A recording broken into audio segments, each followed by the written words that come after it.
join us tonight. Jeff has graciously allowed me to drive for just the first section of the meeting.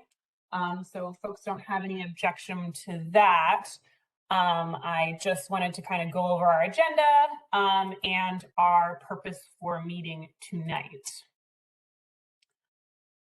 So what we've got on the screen is our agenda for the evening. After the announcements, I'll turn it over to Jeff so we can start going through minutes and then get through our new business and some updates that we wanted to bring before the committee. The main event of this meeting is to gather some input from the FMAC and our public regarding potential changes to the recreational management measures for these three species, summer flounder, scupp, and black sea bass. Some voices you'll hear on this call will be myself. I'm Shanna. I'm one of the deputies of Fisheries Management Division, and I am the agency representative to ASMFC's Summer Flounder, Scupp, and Black Sea Bass Board. Pat Gear, our Chief of Fisheries, is also on the line. He is our representative to the Mid-Atlantic Fishery Management Council. And Alexa Galvan is one of our fisheries scientists, and she's the agency representative to both the Technical Committee and the Monitoring Committee for the Atlantic States Marine Fisheries Commission and the Mid-Atlantic Council, respectively. Alexa's going to get into some more detail later, but we are requesting input from you all to kind of help guide these recreational management measures for these species. Some do require a reduction in harvest, while some actually allow a liberalization in harvest. We want to remind the committee that discussions today are not decisions. BMRC staff needs to get feedback from you so that we can accurately represent your needs to the states in our regions that we have to have consistent measures with. And Alexa will get into some of the finer details of what states we need to have consistent measures with moving forward. Our actual management measures in the end for the year of 2020 will hinge on some further analysis that needs to be conducted by Alexa and some of the other technical committee members, and cooperation with the Mid-Atlantic Council, ASMFC, NOAA Fisheries, and again, all of those states in our region that we do conservation equivalency with. The way that we broke it up today is Alexa's going to present on each one of the species, and then we're going to have the FMAC take some time to ask questions, deliberate, and then we'd really like to be able to open the floor to public comment after each committee deliberation so that we can get some public comment on measures that they'd like to see.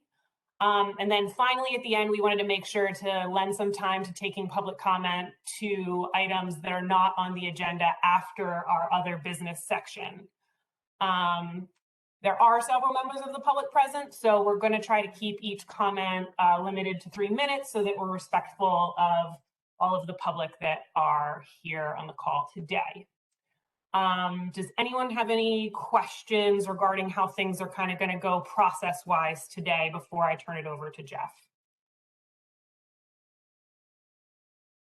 Bello, Shannon, what do you have under other business? We don't have anything under other business currently. That's kind of the space where if you guys have things that you want to bring to staff, to VMRC, that's your time to do it. Thank you. Yep.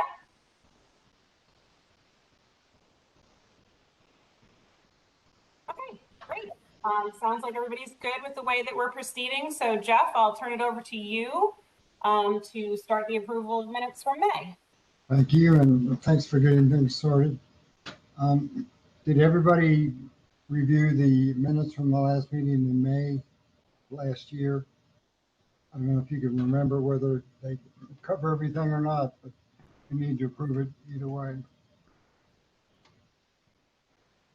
Anybody have any questions?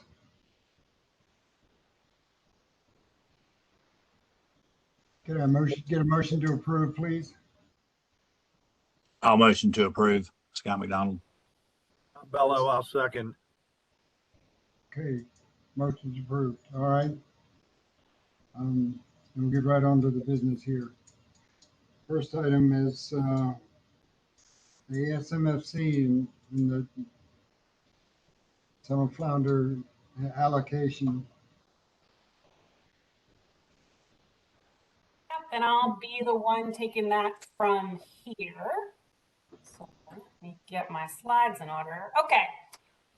So this is a management action that we wanted to go over with the FMAC. It's the Summer Flounder, Scuff, and Black Sea Bass Commercial Recreational Reallocation Amendment. That is a mouthful, but I'm going to walk through what exactly that means to us in Virginia.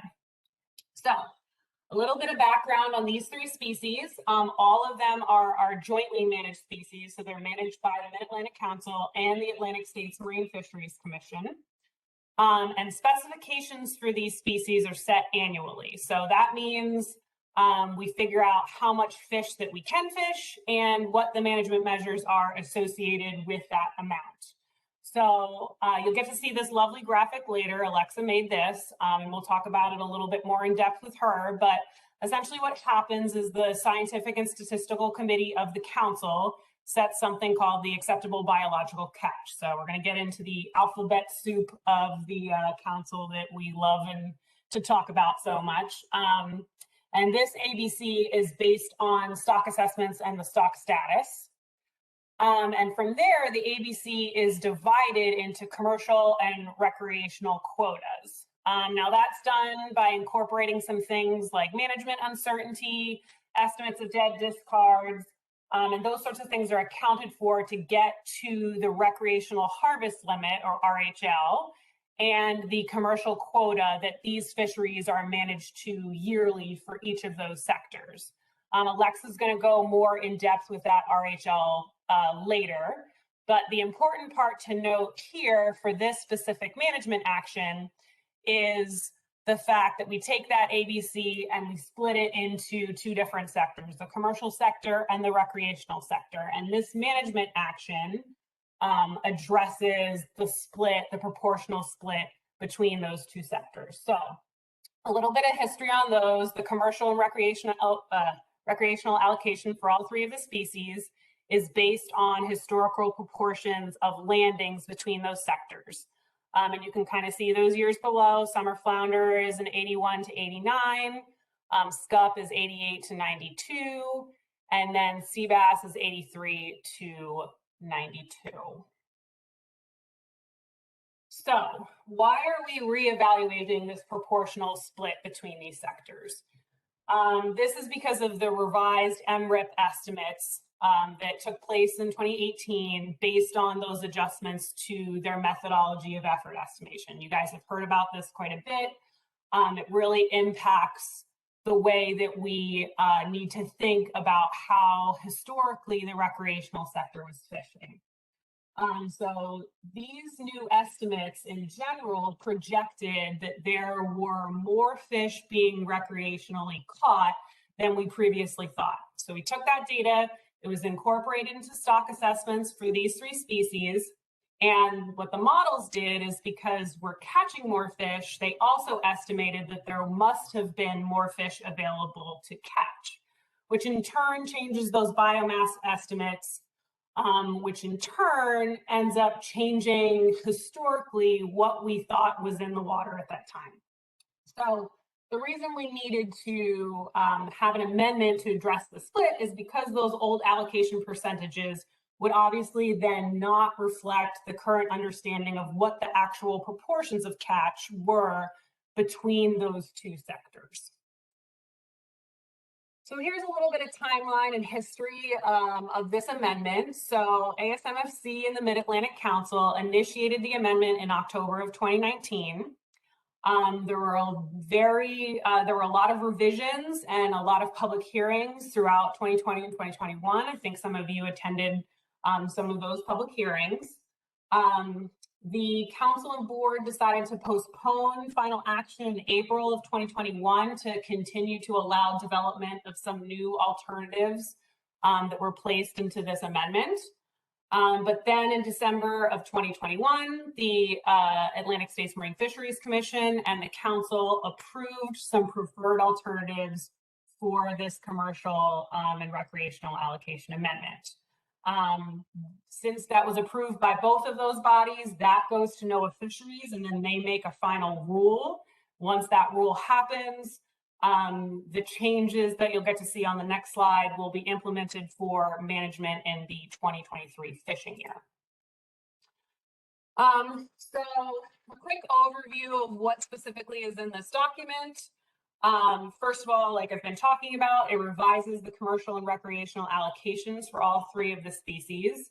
And then another one of the things that it does is it provides the option for future changes to these allocations, as well as quota transfers between sectors to be made through addenda, which is a shorter process than the amendment process. So it's kind of a less cumbersome management document that still incorporates public outreach and hearings, but it just does so in a little bit more of a streamlined way. If any of you looked at this amendment, it was hundreds of pages long. Addendas are usually much shorter, a little bit easier to get through. So what are our revised allocations? What does that look like? So what you'll see in the left-hand column are some current allocations. Those are the ones that have been in place for a very long time. Those are the ones that are in place for the 2022 fishing year. And what you see in your right-hand column are the revised allocations. So the way that the council and board approved the changes in allocations is they used the same historical base years, so the ones that I showed you earlier, and then they updated those base years with the new Mrip data. So like I said before, that tends to add more to the recreational sector because we realize now that the recreational sector was catching much more than they previously were. The other thing that this document does is it revised the sector allocations so that they're catch-based instead of landings-based. And we don't really have to get too far into the weeds on that, but essentially what that means is it ensures that the 2 sectors' quotas are actually not dependent on the discards of the other sector. So whatever the commercial quota isn't dependent on how many dead discards came out of the recreational sector, and vice versa. So it kind of separates those 2 out, making things a little bit more fair. And as I mentioned earlier, this is not going to be implemented until 2023.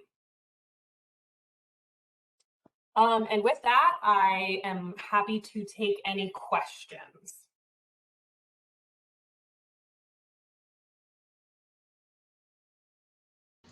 I'll start if I may. Does this mean that the commercial sector gets to keep as many pounds of fish as he has in the past?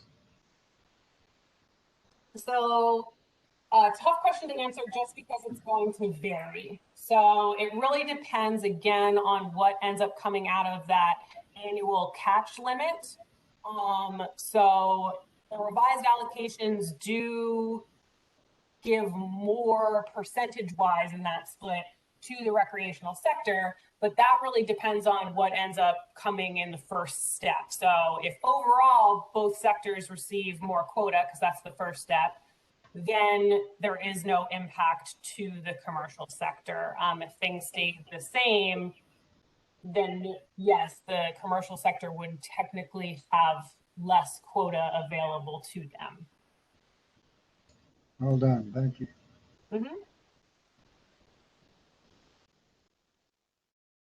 Bello, I have a question. Of course, John, go ahead. Why are we using base periods that are 30 years old and not something more recent? Yeah, so that's something that the board deliberated.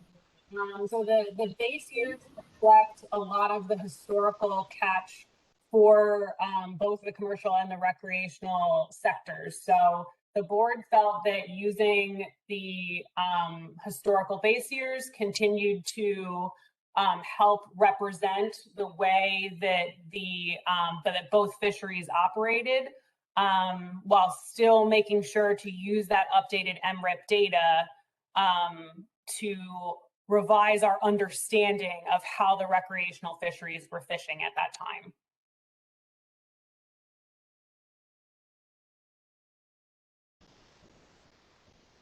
Ended with "at that time," which goes right back to my question. Why are we using base periods that are 30 years old?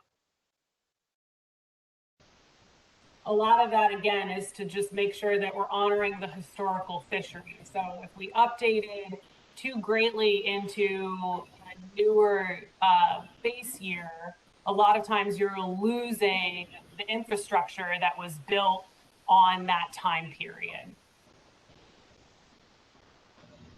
Didn't they also consider that that time period was before most of the regulations that were put in that controlled the catch? Yes, most of these were. They did update some of the years so that we were using better data, because we do realize that sometimes as you get older into data, like so for summer flounder, for example, there were actually earlier years than that we did end up removing because the data was a little bit shakier. But yes, a lot of this is based off of how the fishery in general was able to operate without being under harsher management measures later.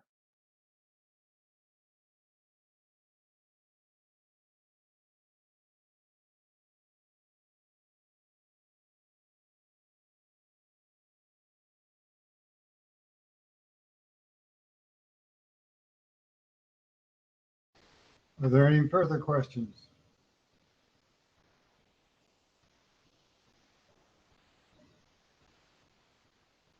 Okay, I guess we move on then. Well, do you want to take the audience now? Sure. If the audience has any questions on this, they're happy to comment. Let me have a look and see what we've got in the panelist section.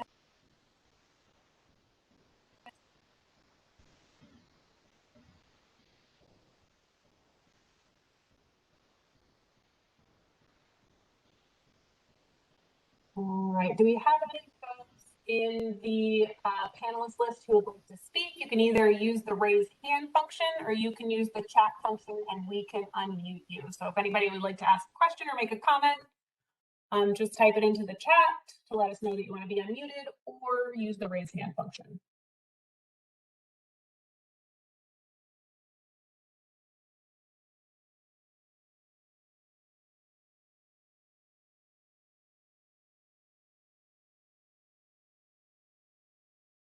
All right, I do not see anyone, so I think we're good to move on, Jeff. Okay, what's next? Next, we get into the main event. So Summers is going to switch the presentation mode over to Alexa.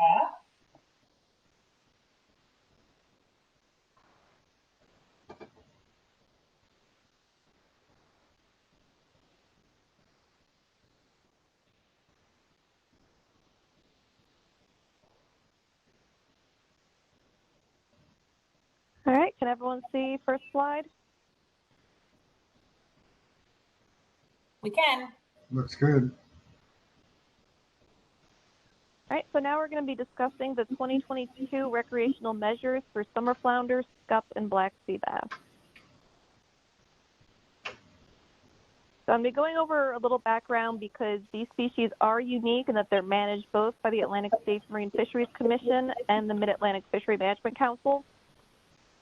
So as most of you are aware, ASMFC has jurisdiction over or coordinates management of state waters. So there are specific boards for specific species or groups of species. So whenever I say board in this presentation, I'm referring to the Summer Flounder, Scupp, and Black Sea Bass Board. Under ASMFC, there's a technical committee, or TC. This committee is made up of representatives from each state agency on the board, and the committee provides technical knowledge and conducts any analyses required. The Mid-Atlantic Fishery Management Council, MAFMC, has management of federal waters, and under them is the Monitoring Committee, which is representatives from state agencies, National Marine Fisheries Service, GARFO, the regional office, and the MC reviews data and recommends specifications and measures to the council for vote. And in their joint meetings, ASMFC and Mid-Atlantic Council do have to agree on like measures.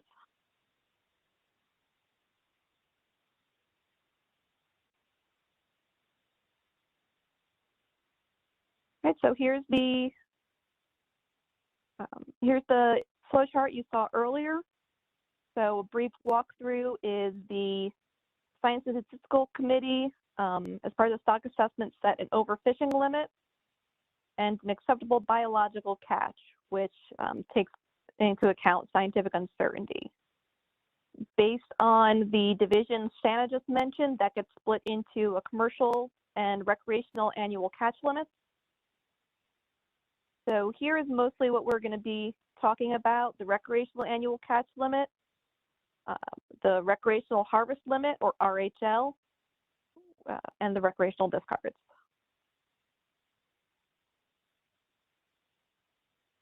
So getting first into Scupp. On the left, we have harvest estimates, or in the case of 2021, projections for the last 4 years, which did have status quo management measures for the recreational fishery.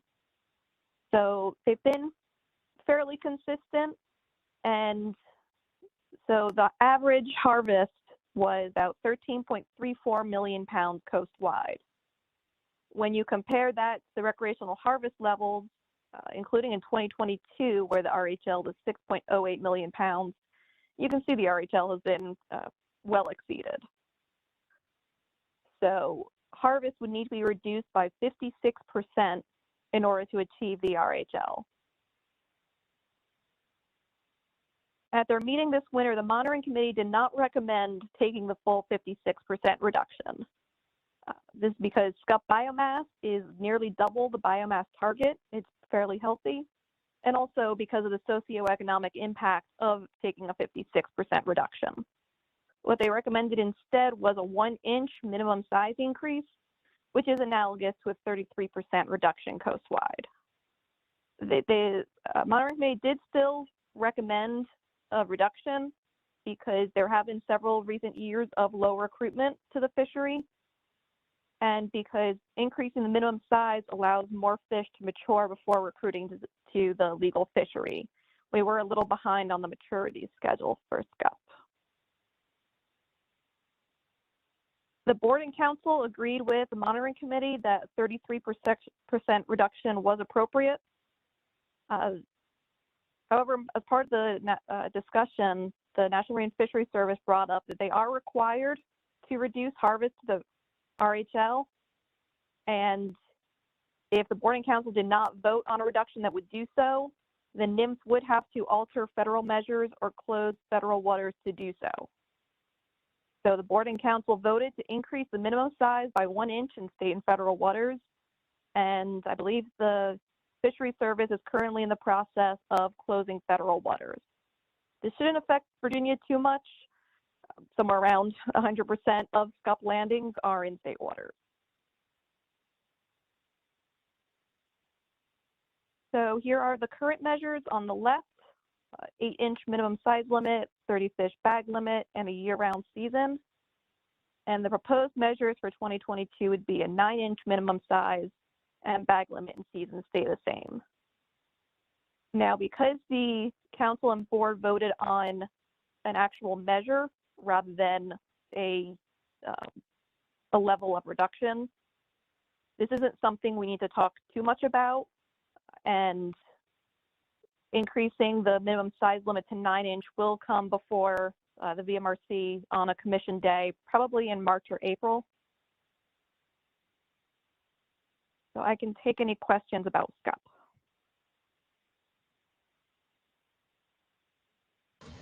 Okay, do we have any idea how many people get close, even close to the 30 fish limit? I do not have that information. I think the monitoring committee might have looked at some of bag limit restrictions, and they don't get very close. Not down here, Jeff. Thank you.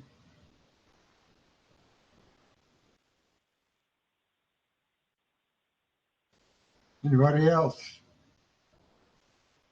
Yeah, this is Ed Sarf, and I'm just surprised that the numbers are saying the rec people are going over on this so much. I don't even know anybody recreationally that actually fishes for them. So Virginia is a rather small part of the Scupp fishery. The northern states participate more in it, but so the changes shouldn't affect us too much, but since the change is coastwide, we will participate. And I believe our minimum size is already lower than most of the northern states. Yeah, I believe the northern states are actually already at 10 inches, so they'll also need to go up an inch to 11. I think it varies a little bit up there, but Alexa's totally right. It's much higher up there. They're able to catch much bigger fish than we are able to. So what fraction of the coastwide harvest is done in Virginia? And if it's really, really small, why aren't we de minimis and have no rules? Like this doesn't apply to us?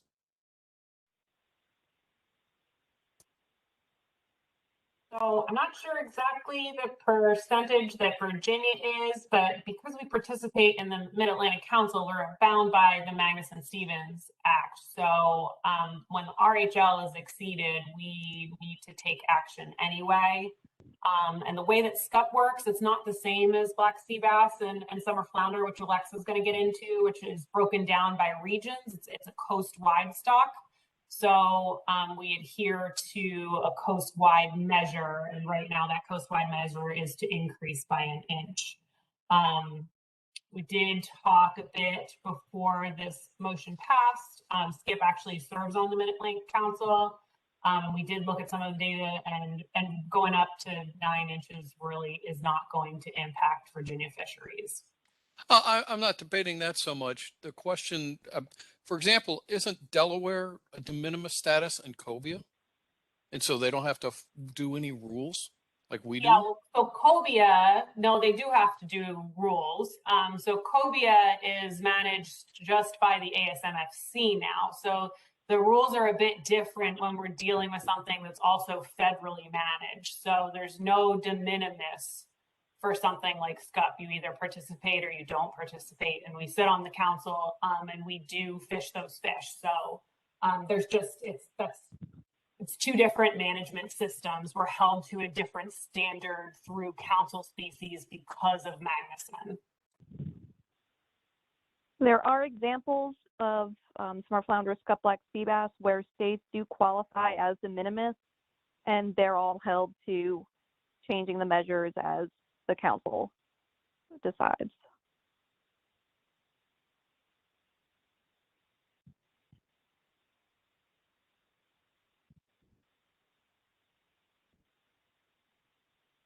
Any other questions on Scupp?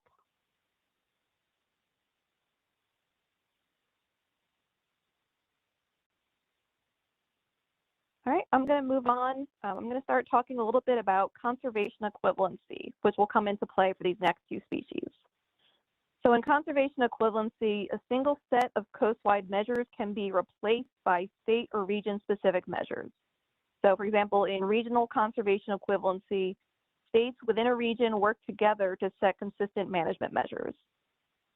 States within the region will then calculate measures needed to reduce harvest within that region by a given amount.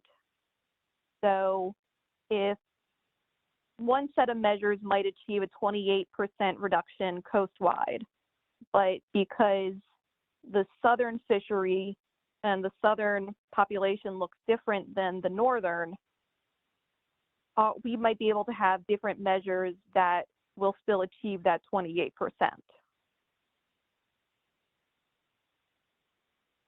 So once a region comes up with that proposal, the National Marine Fisheries Service has to agree that the proposed measures constrain harvest to the RHL in a manner equivalent to how the coastwide measures would. This is currently in use for summer flounder and for the first time this year with black sea bass. So based on the conservation equivalency, we do have to work with other states, and also based on where we are in the timeline of making these decisions for 2022. For summer flounder and black sea bass, we don't have for you, please choose option A, B, or C. It's more, these are the measures on the table.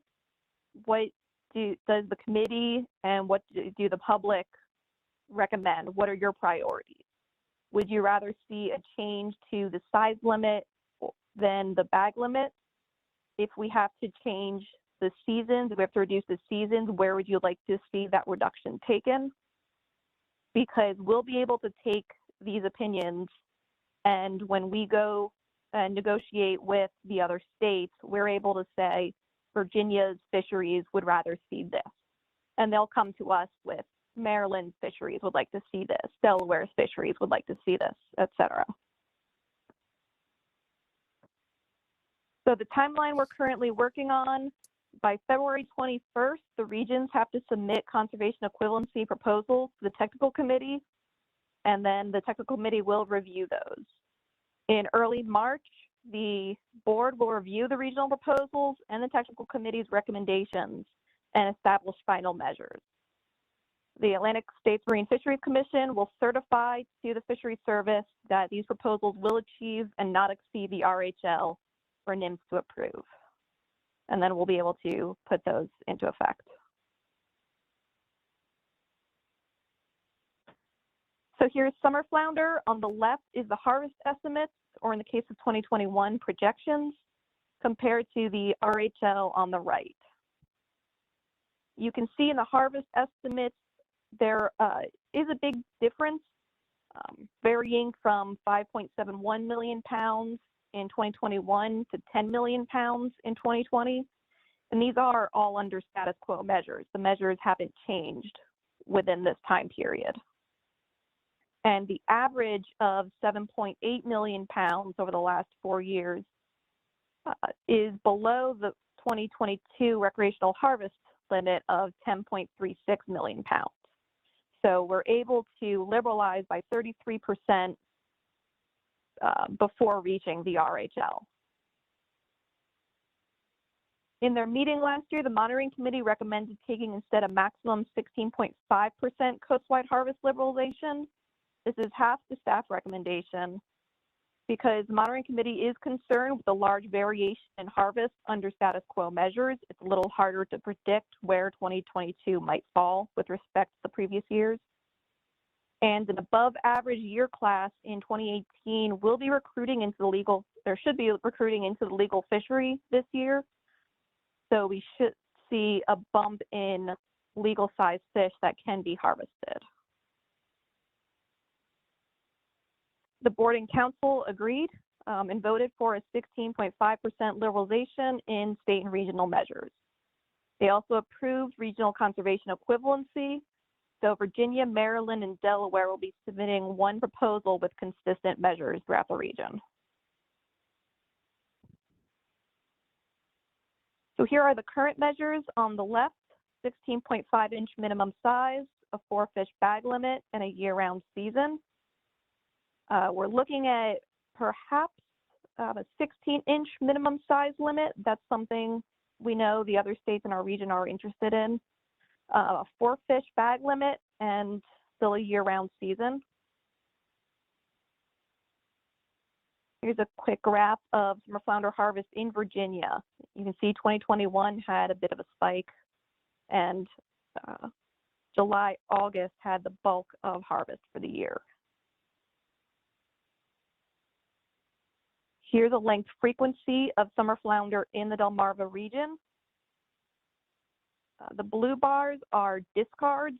Those are measured off of head boats. And the orange bars are harvest. As you can see in the lower sizes, that this does, Mrip does count illegal harvest as well. So if you can all see my pointer, this bar here is the lowest size of legal fish currently, between 16.5 inches and 17 inches. And then lowering the limit would add this bar here, which is between 16 and 16.5 inches.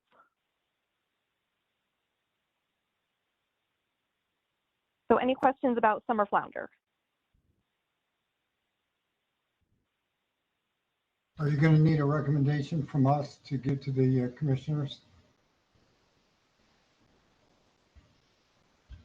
We don't specifically need one. This isn't going to go to our VMRC commissioners. It's going to be what we'll be discussing with Maryland and Delaware. But if the committee would like to make a formal recommendation, I can definitely say that as part of our discussions is our committee, the public supported some measures. I have a question then.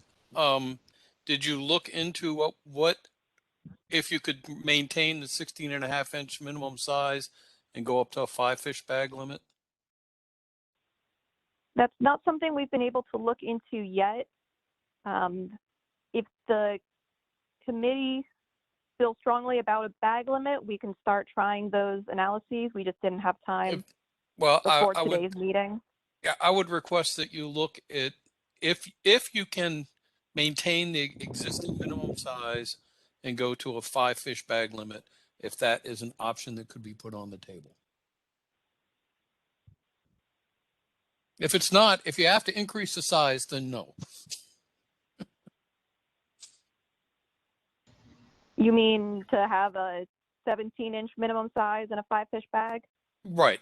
I don't. Okay. And the other committee members could speak on this too, but I feel like 16.5 is a good number. But if we can get it up to a 5-fish bag limit rather than dropping the minimum size, that might be something that is more palatable. For instance, for charter captains and such, for their customers to be able to bring more fish home, and for recreational fishermen who are spending money on gas and everything. Okay. Okay, let me ask the members of the committee, do we know of any hardships that were caused by the current measures that the proposed measures would eliminate?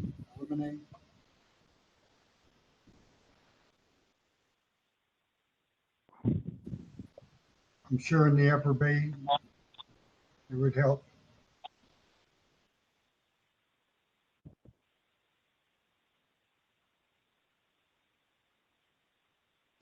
I'm sorry, I think I stepped on somebody there. Go ahead, please.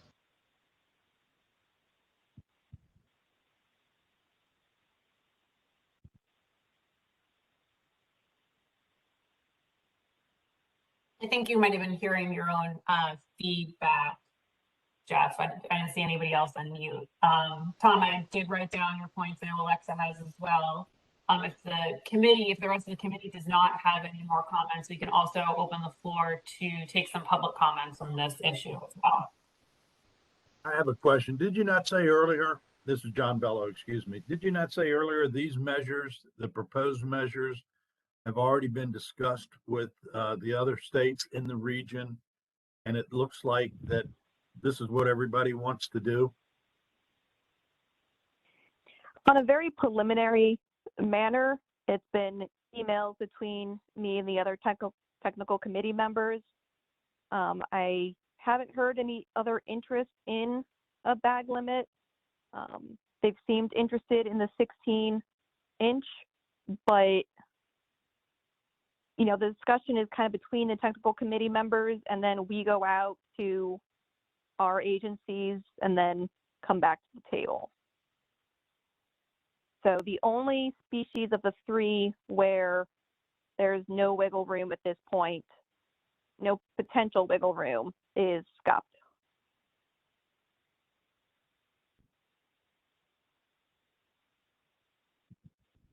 I'm sorry, what do you mean there's no wiggle room? Are you saying the decision's already made? On Scuff, yes, because the board and council So Tom's has a question, motion to increase the minimum size limit by 1 inch. so Tom's question has no meaning at this point.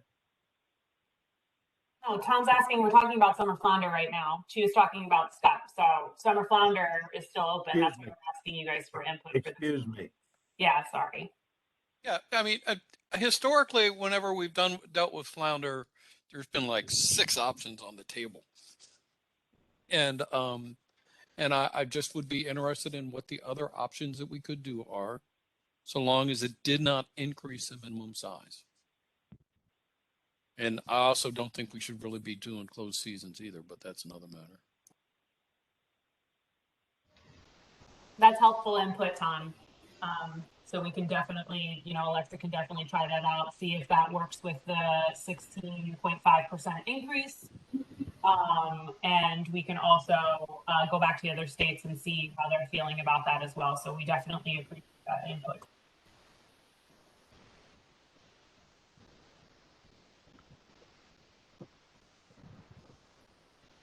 And was there anyone in the public who wanted to weigh in at this point? I think you can raise your hand or type in the chat.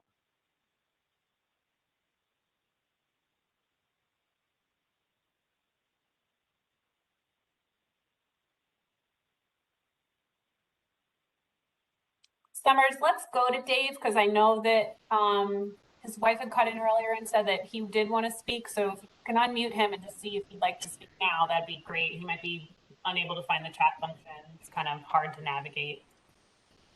Yes, this is David Agee. I have a question. Did we look at 16-inch 5 fish, how that pushed the 16% increase? We haven't been able to run that analysis yet, but since it does sound like there's interest, that's something we'll be looking into. Also, and I agree with Tom Powers, we ought to look at the 16.5 and 5 fish bag limit also as another option that would meet the 16%. Okay, thank you.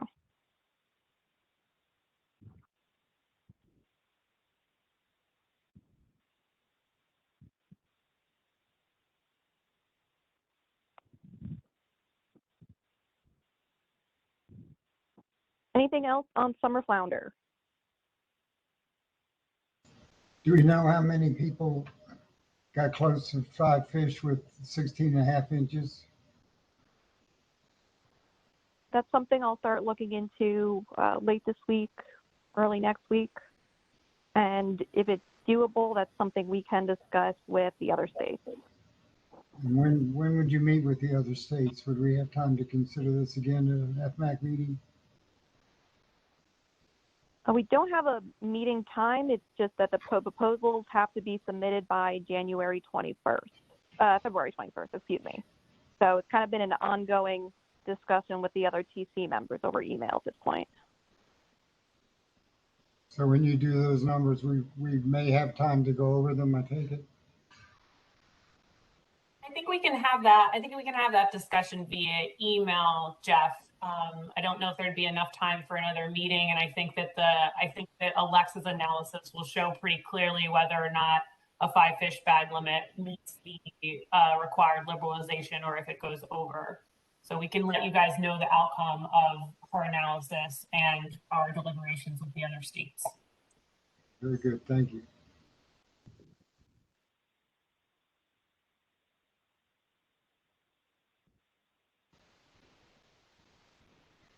If there are no more comments, I guess we move on to black sea bass. All right. So black sea bass, again, on the left is the harvest estimates or projections, and the RHL is on the right.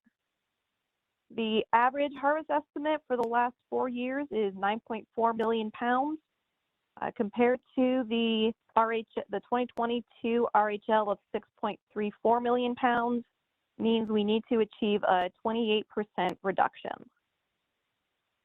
This went to the monitoring committee.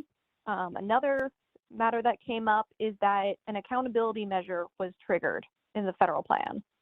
So because the average catch of the last 3 years exceeded the average ACL, so catch being harvest plus discards, management measures do need to be changed this year.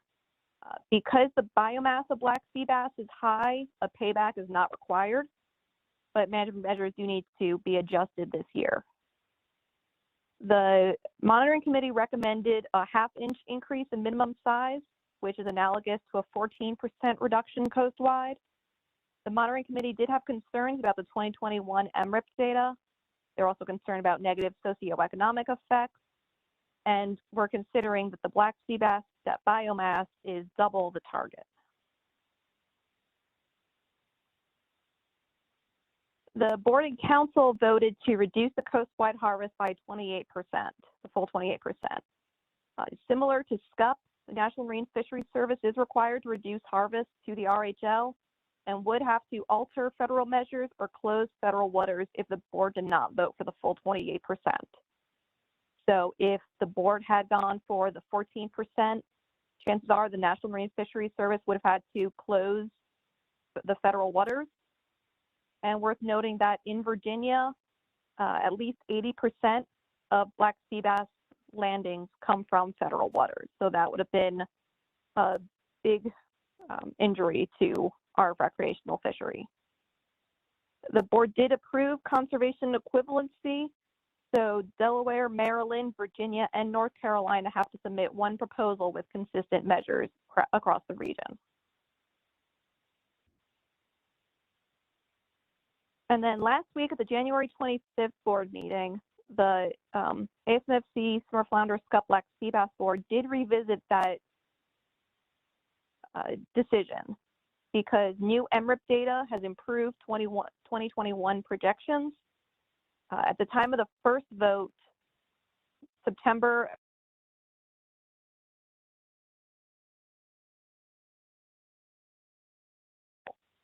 and since December, the September-October estimates did become available. So only November, December was being projected. And also the technical committee did recommend using an outlier analysis to reevaluate Mrip, some of the Mrip estimates, usually where one estimate was unusually high or low compared to other values within that state and wave. So the board voted to rescind the black sea bass vote for a 28% reduction and instead said that a reduction will be required to achieve the coastwide 2022 RHL based on the technical committee analysis.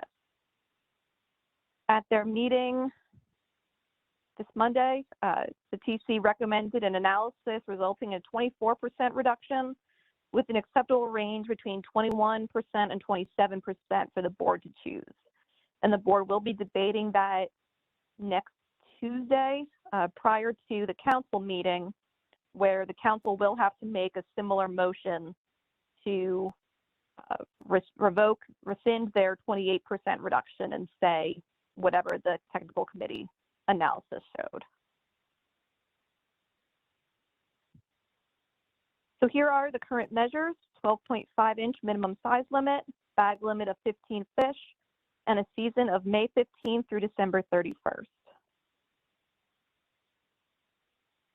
Here's some data. Here's black sea bass harvest in Virginia by wave. And then the green bar is the total for the year. You can see harvest has been increasing over time. And I do have an asterisk next to November, December, because in 2021, November, December is a projection at this point. I'm hoping in about 2 weeks, we should have actual data for that. And if you see this orange bar in 2021, that's May, June. That's one of those outliers the technical committee is looking at and hoping to evaluate. Here's the average Virginia black sea bass harvest by wave for 2018 through 2021. When you compare May, June, and November, December, keep in mind that July, August, September, October, November, December are all full 2-month periods, while during this time period, May, June has been reduced to account for the February fishery. So as far as the daily harvest rate goes, May, June, and November, December are pretty consistent, are fairly similar. So this is something to keep in mind if we do want to look at reducing the season. Here's length frequency of black sea bass harvest in Delmarva. So this bar here is the current minimum legal size between 12.5 inches and 13 inches. And then this is only for harvest, not for discards. We don't have discard data. I specifically don't have discard data available to me at this time. And if we're interested in bag limit reductions, on a coastwide basis, it takes a pretty significant bag limit reduction in order to really gain any reduction. So you can see moving from a 15 fish bag limit to a 10 fish bag limit is only a reduction of 1%. You know, going down to 5 fish is a 9% reduction. So a bag limit analysis for black sea bass might show we'd have to take a pretty big cut to really gain anything. So I'm happy to take any questions about black sea bass.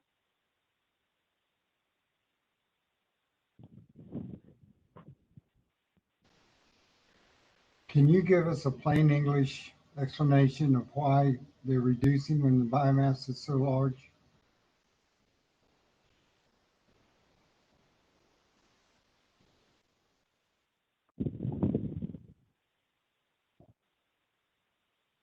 Alexa, do you want me to take that? If no questions, any recommendations on proposed measures people might like to see? Oh, Alexa, did you not hear Jeff's comment? I think she might be having audio trouble. Can you guys hear me? Am I losing my mind? I can hear you guys. fine. I heard Jeff's comment too. Oh, okay. We'll try to get in contact with Alexa. It sounds like she's having some audio trouble, but I can answer Jeff's comment in the interim. Summers, if you could reach out to Alexa and let her know that she's having some audio issues. So Jeff, plain English version. Because we are bound by Magnuson, the RHL acts essentially as the commercial quota acts. So if the commercial guys go over their quota, they would need to have to do a pound by pound payback that is not contingent on what the health of the stock is either way. So the way that the management is set up right now is the RHL acts the same way as that quota. So we are going to go over our quota. So we need to reduce in order to not go over that quota by law, by federal law through the Magnuson Act. One thing that we had heard from some folks was, you know, why didn't we push back harder on this? And essentially what happened at this meeting is NOAA said to us, if we do not take this cut, which was at first 28%, might be lower now due to the analysis that the TC is working on. But if we don't take this cut, we're going to close federal waters. Like Alexa was saying, mostly all of our fish are coming from federal waters. So to us, that was a much bigger threat than the 28% reduction would be for our fishermen to not even be able to fish. So plain English, that's kind of what's going on, and I can definitely help out more if you have more questions. I have a general grump. We're managing this fishery and taking reductions based on a survey tool that was not designed to manage a fishery and take reductions. It was designed to provide trends of what's going on with recreational fisheries. That's my grump. General grump noted, Tom, and appreciated. That is why the council, so at this upcoming meeting on Tuesday, another thing that the council and the ASMFC policy board will be discussing is a harvest control rule document. That is one of the reasons that amendment was initiated, addendum was initiated, was because of that exact reason. So duly noted and hopefully being addressed with this coming action. Stay tuned.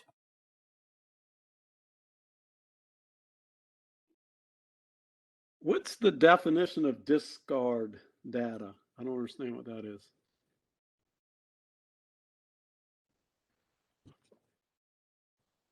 Alexa, are you back on or should I continue?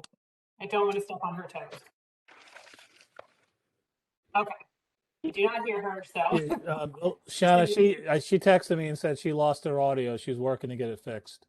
Okay, great. I will continue to drive, I suppose. So discard data that Alexa is referring to comes in a couple of different forms. It comes in discards that folks are just throwing overboard that we know are live.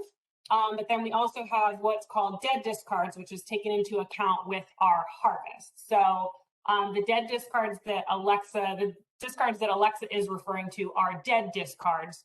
So that's an overall addition to our harvest, in that we take the live discards that we estimate that the recreational fishery is contributing. We multiply that out by a dead discard factor, which usually comes from scientific studies that have been able to figure out how many of those fish that are released actually end up dead. And then we take those into account when we do harvest. And the discards are going to be different for the recreational sector than they are for the commercial sector. And that's, again, just due to studying what gear types impact the fish, what time of year, handling, things like that. But to answer his question a little more, the discards come from dockside surveys where you tell the surveyor how many fish you threw back that day. They come from estimates, yes. Everything that is coming out of Mrip is an estimate, yes.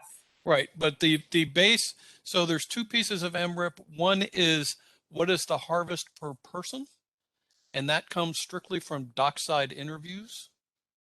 And the other is how many people, and that comes from telephone stuff, I think. I don't know where it comes from now. Is it the cards that they mail out now, I guess? It comes from the mail now. That's the changeover that I was talking about earlier. Right, and which I still have a problem with that one, because somebody who fishes twice a year is way less likely to return a thing. I went out fishing the times than somebody who fishes every 2 weeks. We could definitely expound upon the problems with Mrip, but yes, we are hoping to solve some of those issues with an upcoming addendum. No, thank you for that answer, and thank you for clearing that up as well as to the estimates. Yeah. This is Alexa. Can everyone hear me yet? Yep, can hear you now. Okay, great. Sounds good. Technology.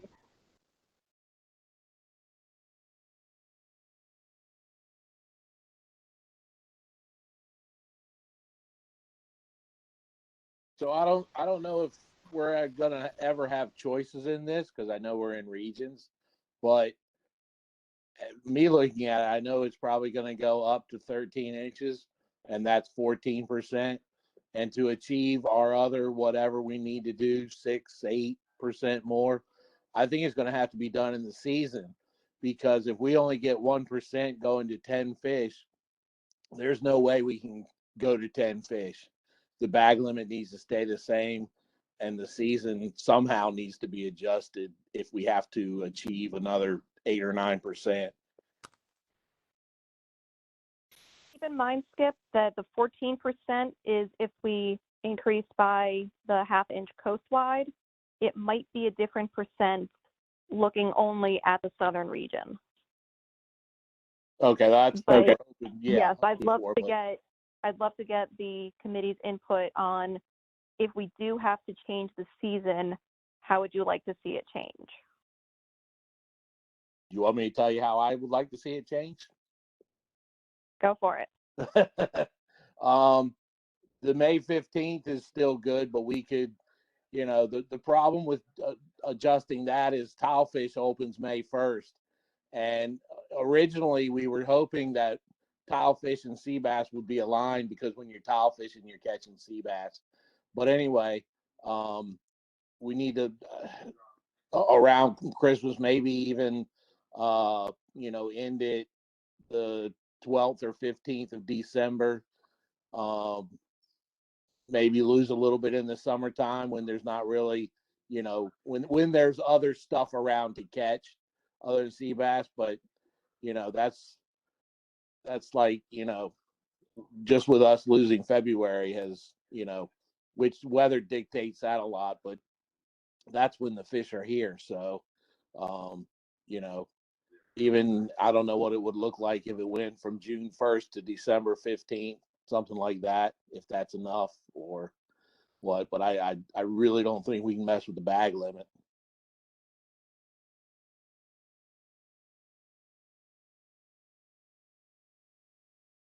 Anyone else Yeah, have looking at thoughts that bag on limit changing the analysis. season? Or did we? February is potentially not lost. We do have to have the federal rules changed a little bit to reflect the federal waters management measures, whatever they end up being.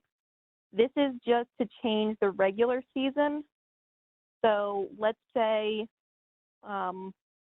we start the season June 1st moving forward. Then any February harvest, we would still need to reduce the season. And so maybe if we had to take 14 days, we would start the season June 14th.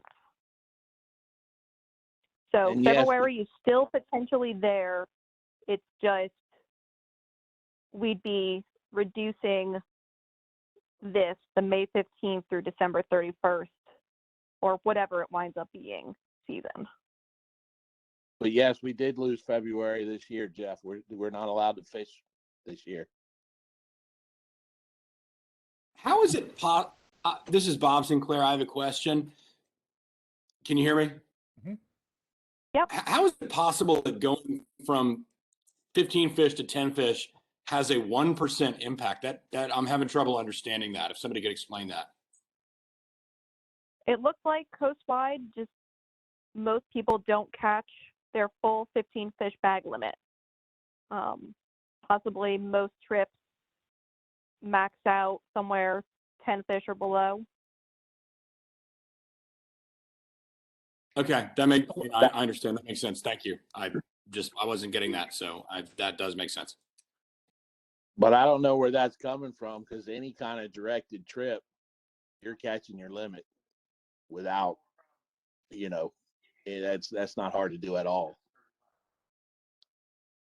But this also counts people who are fishing from piers and such in northeastern states and stuff like that.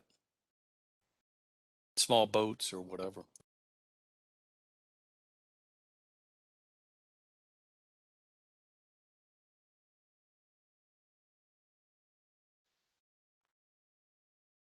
So will we get an update on this after the meeting? What's he say, it's the 8th next week?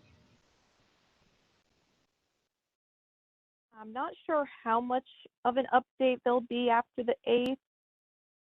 They should agree on the total percentage reduction Black Sea bass has to take, but we won't know what measures will be in place or what measures will be recommended.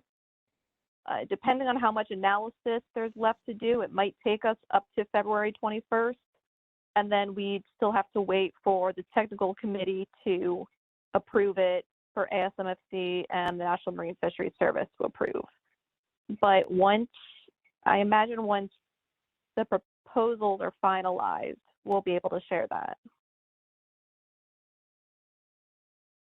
Yeah, we can do the same thing that we just talked about for summer flounder, Jeff. That's not a problem. We can send out what ends up being recommended so you guys know ahead of time.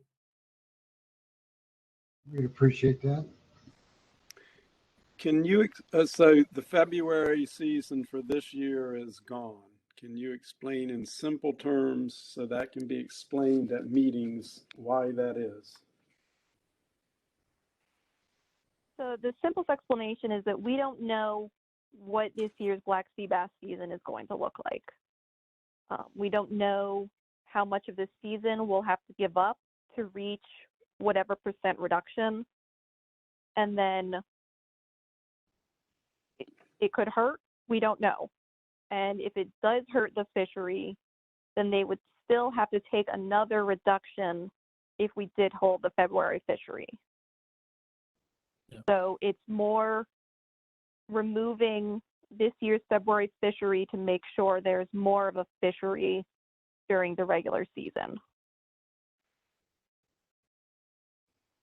Okay, so that didn't have really to do with the threat of losing fishing in federal waters, or I guess it would, because that would affect it during the regular season, you're saying? Well, since the board and council voted to take the 28% reduction, we're kind of out of the danger zone with having federal waters closed. The only case would be if, I don't think this is likely to happen. Based on the technical committee analysis, we might need less than a 28% reduction, but I think we'll make sure NIMS signs off on that before we go full bore, because the state, as we saw in that vote, just didn't want to risk losing the federal fishery. So that didn't go into February, and we understand from council staff that it's likely we'll have the opportunity for the February fishery in the future. So it'll be probably once 2022 measures go into place sometime later this year, we'll come back to the advisory committee and ask, based on what the season looks like now, do we still want to pursue a February fishery? And as a reminder, that's not totally up to us. It's not totally up to Virginia. We do have to have the council and board sign off on us holding the February fishery, although they have been pretty complimentary about our season in the past. Thank you.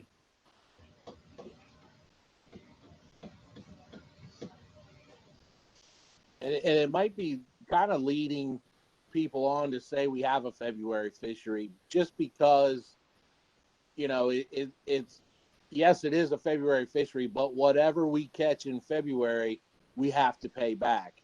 And we've been paying that back usually early June. Like the last couple of years, I think last year it was closed from June 1st to June 21st, and that was paying back February's fish. So that's what a lot of people aren't really understanding when they're screaming about us not getting this February, just because, like Shanna said, you know, we just didn't have any idea what the regulations were going to be. And if we did fish in February with those old regulations, it could have really hurt us in the long run. I mean, you might have been paying back all summer. You know, it was just so unknown. Yeah, Skip, this is Pat, and I was going to say the same thing, that the February fishery would be additive to that 28% of whatever else we'd have to take. And there's a whole lot more people fishing in the summer and the fall for black sea bass than are in February. So yeah, it was a little scary to, we just didn't know it was going to be a much bigger impact if we had the February season this year. All right, thank you.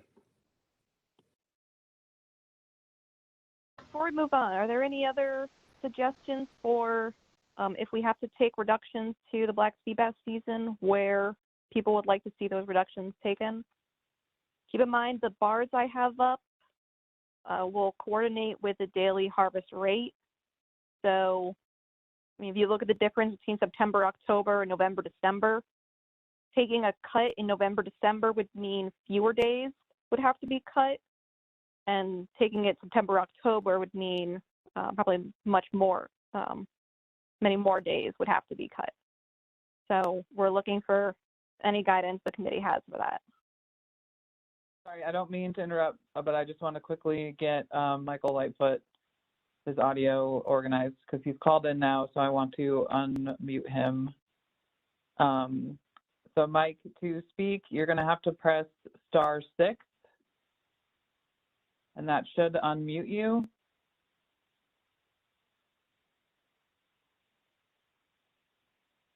Excellent. Hello. I see that you're, there you go. Okay, so now you can control your own mute by just muting your phone. And I won't mute you again because it'll lock you out. So just make sure you stay muted with your phone. I'll be online at my neighbor's house in just a minute with his broadband. So go ahead and mute me out. Oh, okay. Okay. All right.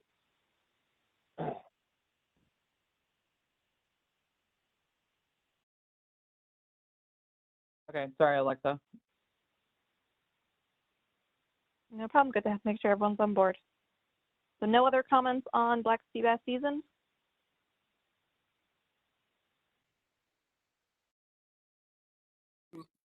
My comment, this is Bob Sinclair. I prefer having more available days, I think. So you said cutting, and like Skip said, maybe cutting out the end of December, something like that makes more sense than taking more weeks and available fishing days from other parts of the year. So that's my opinion. Okay, thanks.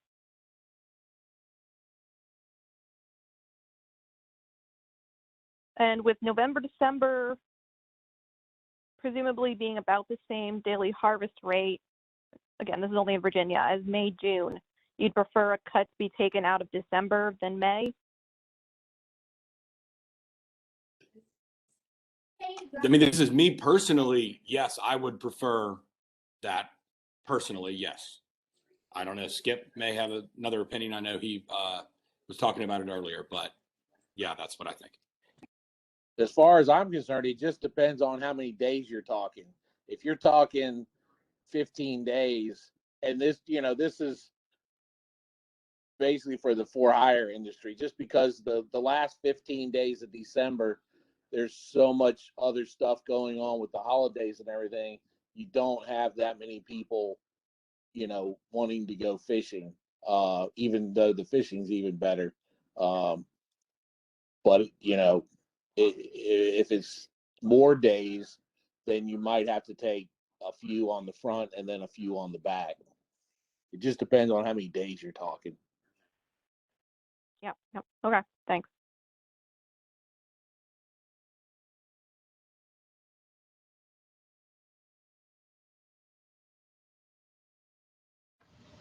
Okay, are we going to wait for Mr. Lightfoot to get to his neighbors, or have we finished it?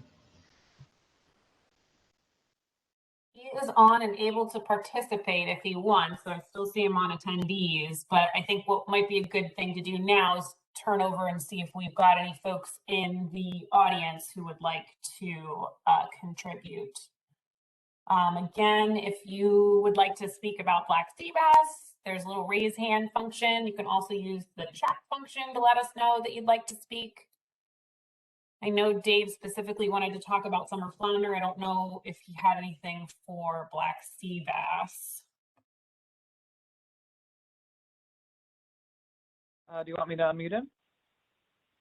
Yeah, why don't we unmute him just to make sure. I know he couldn't find the chat function before, so.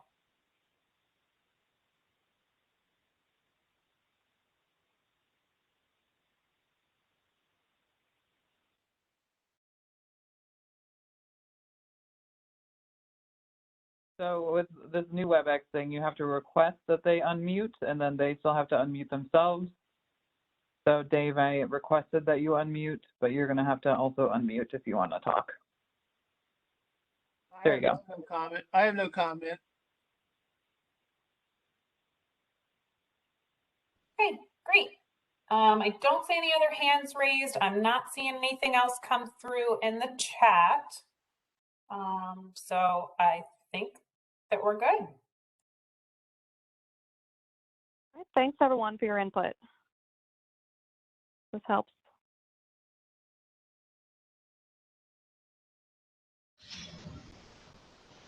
Okay, do we move to the updates now? Yep, we're going to move to the updates. Summers is going to make me the presenter, which she already did because she's great.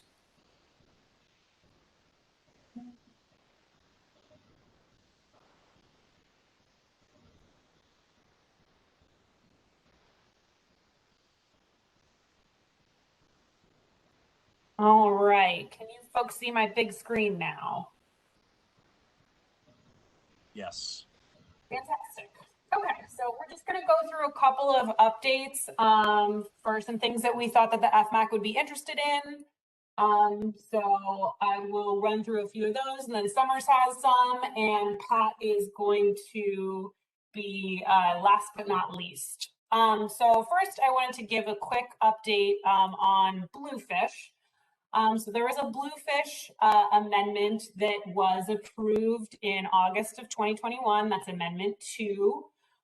So for those of you that have been following bluefish, bluefish are currently in an overfished status, which means that we needed to initiate a rebuilding plan that rebuilds the stock in 7 years.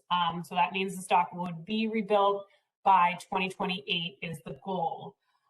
With this rebuilding plan, the assessments will be conducted every 2 years to check on the status of the stock. And the council and the ASMFC will work together to identify how to apply the outcomes of those assessments to future specifications. Another thing that was addressed through this amendment is that commercial recreational reallocation. That is the same issue that we talked about earlier for the first 3 species. Again, Mrip had changed their methodology, which means it changes our understanding of those percentages. This document increases that recreational percentage from 83% to 86% and decreases the commercial allocation from 17 to 14. The last thing that this amendment looked at was changing the commercial state-by-state allocations. And this was done because there have been changes in the years over where bluefish are located. So historically, we've always set a fixed minimum quota for bluefish. So that was at 0.1%. So this document maintains that. And then the remainder of the quota is allocated on a state-by-state basis from historical landings from 2009 through 2018. And this is an update from previous where we were using numbers from 1981 through 1989. Now, this is going to be phased in over 7 years to hopefully reduce some of the short-term economic impacts associated with changing those commercial state-by-state allocations.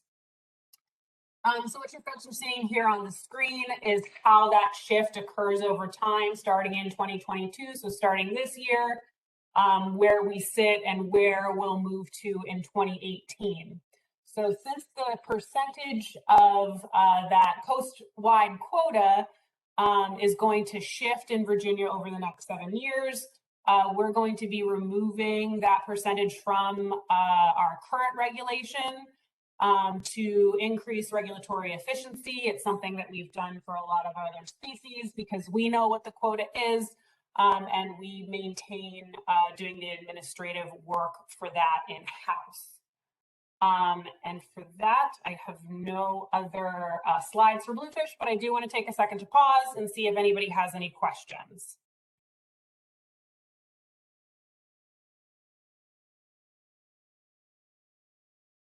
Okay, hearing none, I am going to move on to a spiny dogfish update. So for spiny dogfish, last November, the advisory panel noted that market and trip limit restricts landings. I do know that we have folks that serve on the FMAC who sit on our spiny dogfish advisory panel. The advisory panel did request a 10,000-pound trip limit to help offset rising fuel costs and hopefully draw people into this fishery, as right now there are seemingly some better opportunities in other fisheries. The monitoring committee and the SSC were consulted to make sure that any changes to the trip limit wouldn't impact stock health.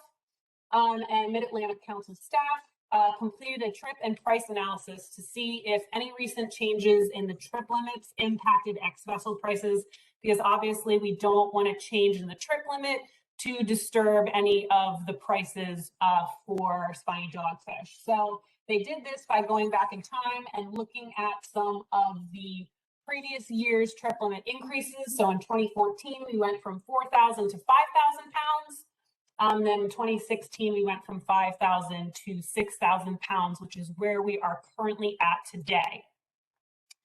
So the Science and Statistical Committees agreed that the quota shouldn't be increased currently. And they did cite that that is because there's a research track assessment coming in 2022.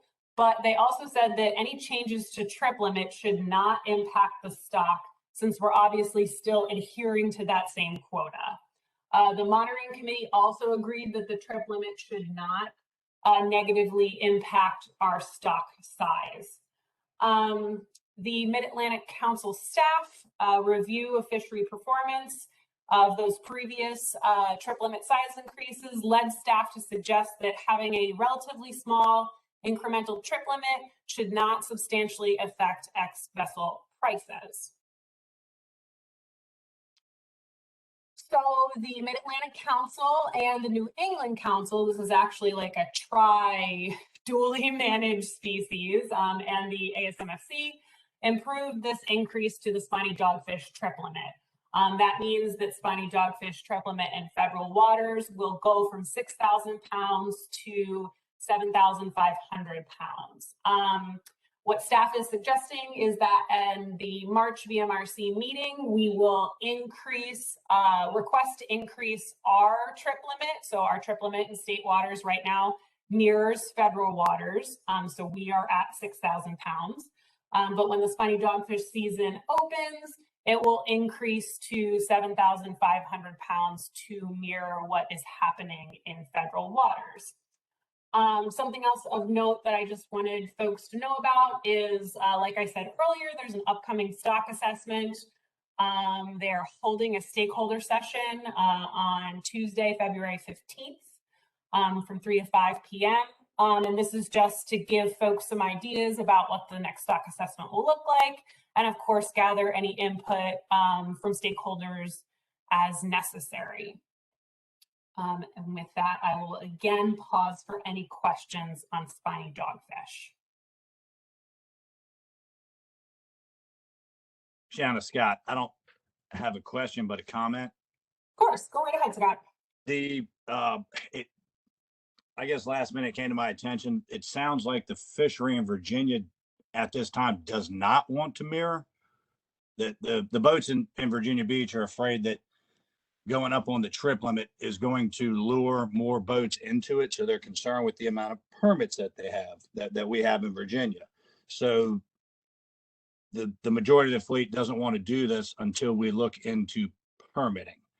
And I'm conflicted because if I'm representing the group as a whole, then that's what I need to tell you. But my professional opinion, and I live dogfish from Thanksgiving through the 1st of April, I think we need to, because I think it's critical for the sustainability of the industry to increase it.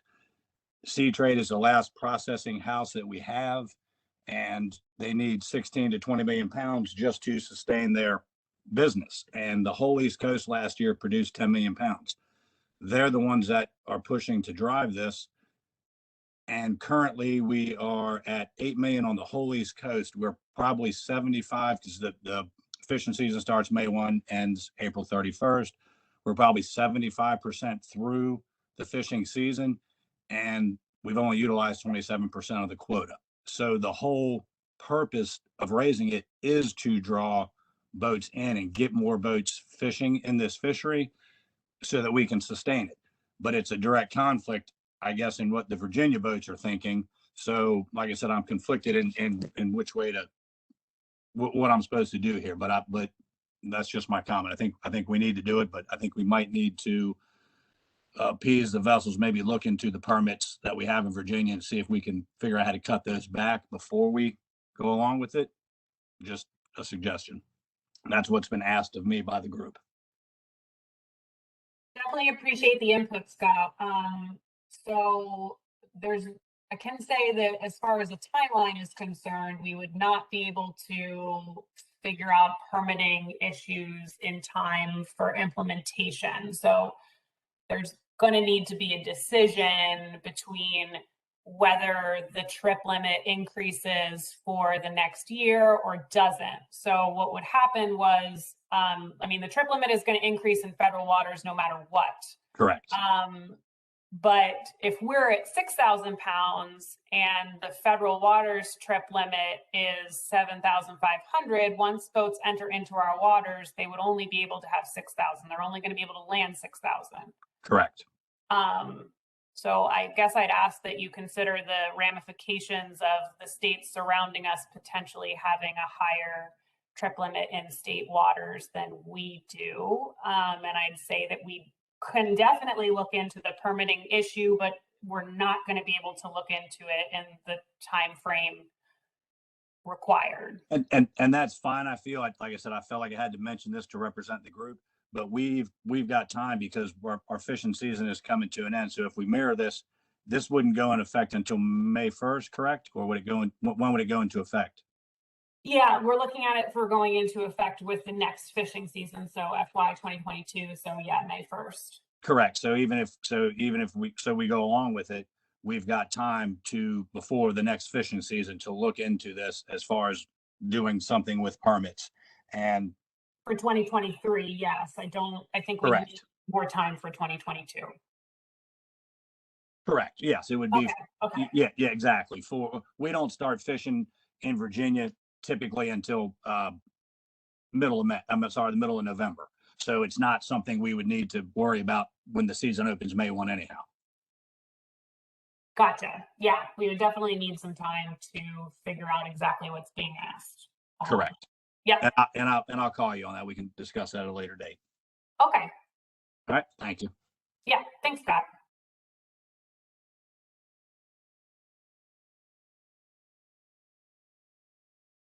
Okay. Do we have any other comments or spiny dogfish? If not, we'll move into for hire regulation updates.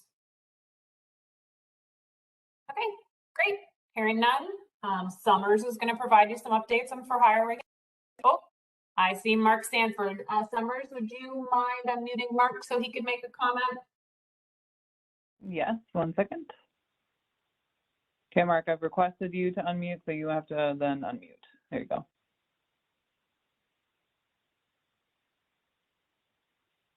Hello, can you hear me? Yeah, we can. Okay, great. Yeah, I kind of mirror what Scott is saying. We've got a lot of latent effort in this fishery. Right now, there's between 76 and 89 permits out, and historically, there were 25 to 30 boats that fished in this fishery back in the early 2000s. I agree we need to look at the permitting at this time. And also, recently, as a whole, we were not able to transfer these permits. And it seems to me like now they're being transferred all over the place, and I've got a problem with that. I think that you need to put a hold on any transfers and possibly put a control date in order to stop basically fraudulent activities, meaning people people saying, hey, I fished at this time,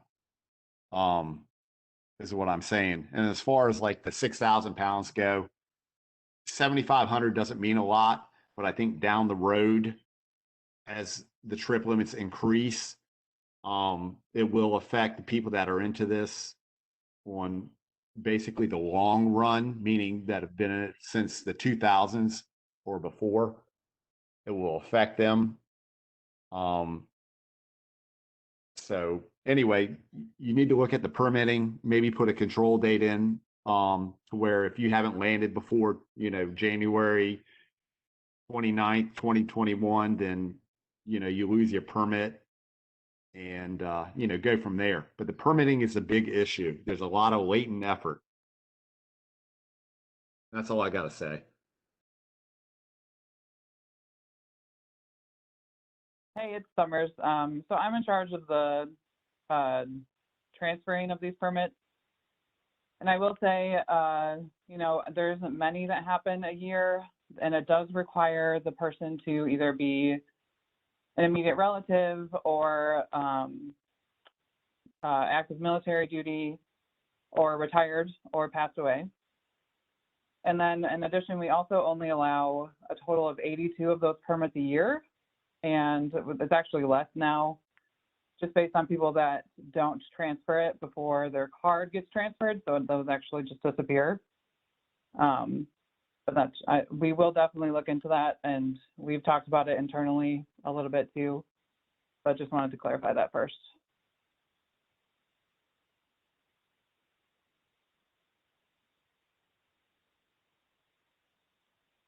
Great, thanks, Summers. Appreciate that. And thanks, Mark. We appreciate your perspective. I'm gonna double check the chat, make sure we don't have any more spiny dogfish. And we're gonna move on to our for hire. Oh, Mark, you got your hand up again? Or was that latent? I just Yeah. okay, there we go. I'm sorry. I also forgot to bring up one point. You know, I got caught up with the permit thing, and I'm sorry to drag on. Basically, we're only allowed to sell fish in the state of Virginia if we had a federal permit to sell. And I know there is a market for some individuals that can sell to boats at conch pot. And I was wondering if there's any way that you could look into making the selling of dogfish a little bit easier than what it is at this time. In other words, you have to be a federal buyer, and it's kind of hindering some people to sell their dogs to people that need them in the conch pot fishery.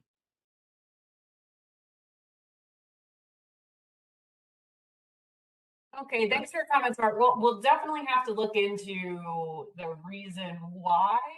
I mean, it would require me to just go into the FMP and double check. I'm not sure.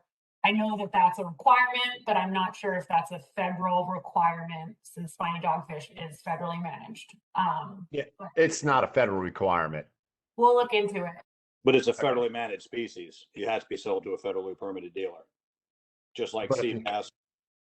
But if you're catching dogfish in state waters, it has to be sent to the federal agency, but it doesn't have to necessarily be, I guess. Oh, yeah, so we just have to look into it. Thanks, Mark. Yeah. Yeah, we can definitely look into it. Thank you. Yeah.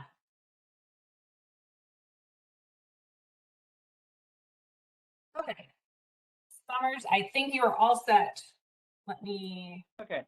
Whoop, For real this time. Okay, so as you guys may have noticed, we actually planned to bring this to commission last month, but we did pull it because we got some last minute public comments and we wanted to kind of clarify some things. So the whole basis of opening the for hire regulation was that we got some phone calls about confusion about which licenses were needed in the tidal saltwater rivers of Virginia, with the split between DWR, the Department of Wildlife Resources, and VMRC. So we decided after some conversations with DWR and their law enforcement and our law enforcement that we would use these recreational fishing license lines, but with the difference that we're also including the tributaries. So basically, if a captain is operating for hire below these lines here in the Potomac, the Rappahannock, the Piankatank, the York, and the James, if they're in any tidal, any area of that, the main stem or the tributaries, they would need our for hire licenses from VMRC. And this is actually how our law enforcement is already enforcing this. So it's not too big of a lift for all our law enforcement, but we just thought it would make a little bit more sense to have it in a single location so these questions can be answered a little bit more readily than just trying to get a hold of me on the phone. But yeah, so as you'll recognize all of these just from the recreational fishing license lines, just with the additional tributary, and I can take any questions. A correction, the recreational lines do include the tributaries of these same rivers. It's almost the exact same wording you have. Right, no, that's, I mean, as far as, so DWR and VMRC actually allow you to have either a freshwater or a saltwater fishing license in the tributaries. But what we're proposing to the commission is that if you're in the tributary, you must have a VMRC charter boat license. Okay.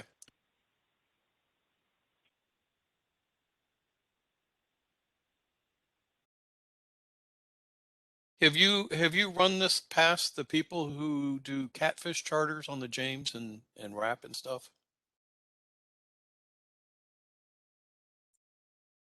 So Tom, we've Imagine. spoken with DWR. We spoke with their chief of fisheries, and we also spoke with DWR law enforcement. This is how they've always been maintaining. This is how it's always been enforced. So this is no change from the way that things have already been enforced. We just double checked with them to make sure that us putting this into regulation is consistent with their understanding of how we've been operating and their understanding of how they've been operating. So this isn't a change. Yeah, yeah. I was just worried that we might have some freshwater charter captains who are not licensed in any way as charter captains because they don't have to be, Right. who are fishing in the tributaries that now would become illegal.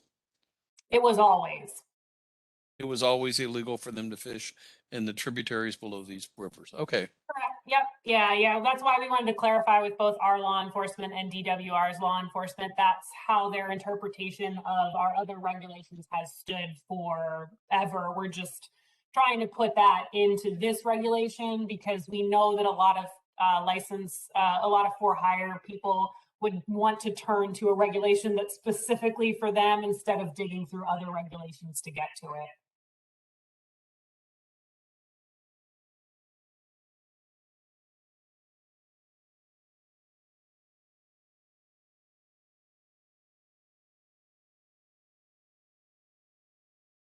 Okay. I don't see any other hands raised or comments in the chat. So if everybody's good, we're going to move on. Pat is going to provide us some updates on some COVID relief grants, as well as some agency and ASMFC updates. So Pat, I'll turn it over to you. Just tell me when you want me to switch some slides. Okay, whenever you're ready. Oh, I didn't have that one in there. Next slide. I don't remember if I brought this up to the FMAC before, but we spent a lot of 2000 and 2021 providing assistance to the fisheries through various different sources of funding. The CARES Act, which came out in March 2020, it came out right in the heat of when COVID got really hot and heavy, and the way we decided to distribute that money, everybody who applied, if they met the qualifications, they got a check for $6,310. So we sent that out as quickly as possible. The second round, which was we did it in March, started in March in 2021. We decided to base it on losses, and we got about almost $3.7 million. We had over $7.2 million in requests. And you can see the ranges that we had on that as far as the payments out were between $149,000 and $186,000, with the average being $11,000. We only had enough money to fill about 51% of the needs, but we've completed both those programs. The money's gone out. We're all done with those.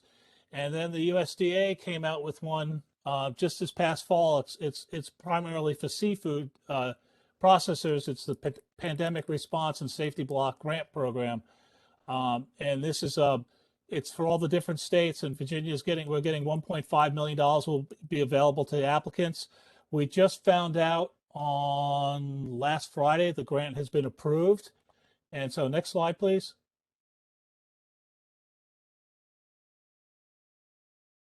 Okay, next slide. All right. So far, we've given out $8.7 million, and when we're done with this next round, will be close to $10 million we've given out in assistance. Next slide. I'm sorry about that. This one is a little bit different than the first two. The first two were based on your losses due to fishing. If you had a loss in 2000, it was compared to your average, and that's how your assistance was calculated. For this USDA grant, it's based on expenses that you had dealing with COVID. So it's for seafood processors, at-sea processors, and dealers to defray their costs. Anybody who, it's not just if you handle fish, if you process that fish. So if you're a dealer and you basically fillet fish, that's considered processing and you would qualify. So in some of the areas that there's 6 areas for qualified expenses: workplace safety measures like gloves, masks, disinfectants, hand washers, those kind of things. Market pivots are things like online sales, advertising. I know one of the committee members spent a whole lot of money on TV commercials, so that would qualify into that. If you had to retrofit your facilities to include like, plexiglass or distance between people, heat lamps, tents, things of those nature. Transportation, if you had to modify your transportation methods. Worker housing, I don't think anybody's really going to have that. It's whether or not you had to house some of your employers. And the last area is for medical. So if somebody was sick, you went home and they went home and you paid them sick leave, that would qualify as well. So it's basically for expenses that you accrued as a result of, to keep your business open for through COVID. So it's a little bit different. We have about 208 people that we've been able to identify that may qualify, but there will be more. So go on to the next slide, please. We know there's some people out there that don't, aren't in our system. And I already mentioned who the potential applicants will be. We're going to be sitting down. We've already started discussing. We're talking about a tentative application period from March 15th to May 1st. So it coincides with tax season. So any kind of records you're trying to gather up, you only have to do it once. We'll do it online and mail, like as we did the last two disaster reliefs. We had about 82 or 88% of all the applicants go online. Our IT guys created a really, really good online application and made it a lot easier for everybody. Verification is pretty easy. If you have receipts for things you bought, invoices, if you bought it on Amazon, it's already there in your records. You just have to provide us those things. We plan on having a meeting about this just to let people know about it. And again, that will be in the near future. And just, if anybody's more interested in the grant and more of the details, that's the information on it. So I'm really proud of the staff because we've had to do all this in addition to our regular jobs. And the first one, a lot of the people on the call today want that the first round that we did was a nightmare because we had just gone into the COVID. We're just still learning how to work from home, trying to figure everything out. And then we were having to do this with 2 to 3 meetings a week. And then in between trying to do all kinds of data analysis and everything and get the program up and running. But we're pretty old hats at this point. When this last one came up, we said, yeah, we'll handle it. We've already done 2 of them. We can handle this. This shouldn't be too much of a problem. And instead of having 3,000 potential applicants in the first 2 rounds, this is going to be less than a few hundred. So we're pretty confident we can get this going and hopefully have, money in people's hands, probably before sometime over the summer. So next slide, please. Just wanted to give you some updates about, go ahead. I don't know what the next one is. Okay. Just some updates. You're all aware that Steve Bowman retired as our commissioner on July 14th. And we all showed up to work on the 17th and weren't really sure what we were supposed to do because we hadn't heard anything from the new administration. But on the 24th, Governor Youngkin appointed Justin Worrell as our acting commissioner. Justin has been with the agency about 20 years. He was the deputy chief of Habitat, so he's the acting commissioner right now.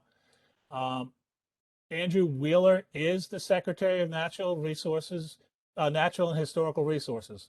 Until he's not confirmed, he is our secretary. We've had several meetings with him, and we're moving forward with that. We did some agency restructuring, and this occurred, I think it was finalized in December 2001. We created a Shellfish Management Division where we took the Conservation and Replenishment Department, which was under me and Fisheries, and the Engineering and Survey Department, which was in Habitat, and combined the 2 of them. And the reason why we did this was because a lot of the work they were doing was similar. The engineering survey group were in charge of leasing and surveying oyster grounds. So the agency has talked about this for about 20 years off and on. This most recent rendition of it was about a 2-year process that we had to go through. We had interviews had to revamp everything internally, and Ben Stagg has been selected as being the chief, and Andrew Button has been named the deputy chief of that new division. So, so they're just getting on their feet. Shellfish has a lot of money to do a lot of different work, so it's a good thing for the agency. And finally, on this, we have a new hire. Unfortunately, you can't see her. In Fisheries, Dr. Brooke Lohman. She came on as a scientist in November. She had probably the shortest tenure of any of my staff. She came on in November, applied for our vacant stock assessment scientist position, and got that in January. So we do have a stock assessment scientist. Brooke came from she got a PhD on UMass, and she worked on a stock assessment for squid. So we're happy to have her on board, and so we're looking forward to that. So we now have a scientist position available again. That was Olivia Phillips' old position, and Shannon's in the process of trying to fill that at this point. Next slide, please. Okay, this just shows what the new hierarchy looks like. I don't have the pointer on, but if you look under the Shellfish Division, engineering survey used to be under habitat, and conservation and replenishment, which is our oyster group, used to be under me and fisheries. So we just created a new division. It's like I said, they've been trying to do it for about 20 years, and Steve Bowman put me in charge of getting it done. And we worked on it with finance and Secretary Strickler and then Secretary Jennings to get it all done. And we're pretty happy that we got it done before the end of the year. So that's what our structure looks like right now. Okay. Next slide, please. Just to give you a couple of updates about Asm Asmrc updates. Shanna and Alexa have talked about quite a few of them already. One of the things that we've been notified by ASMSC about our advisory panel representation. We've got about 30 seats on the different advisory panels. And according to staff at ASMSC, we only have 10 folks that are presently active in their role. Fortunately, some of the major species like Atlantic menhaden and striped bass has the full list of representations, but we're going to be reaching out to folks. We need to fill, all these advisory panels. We need to get representation on them.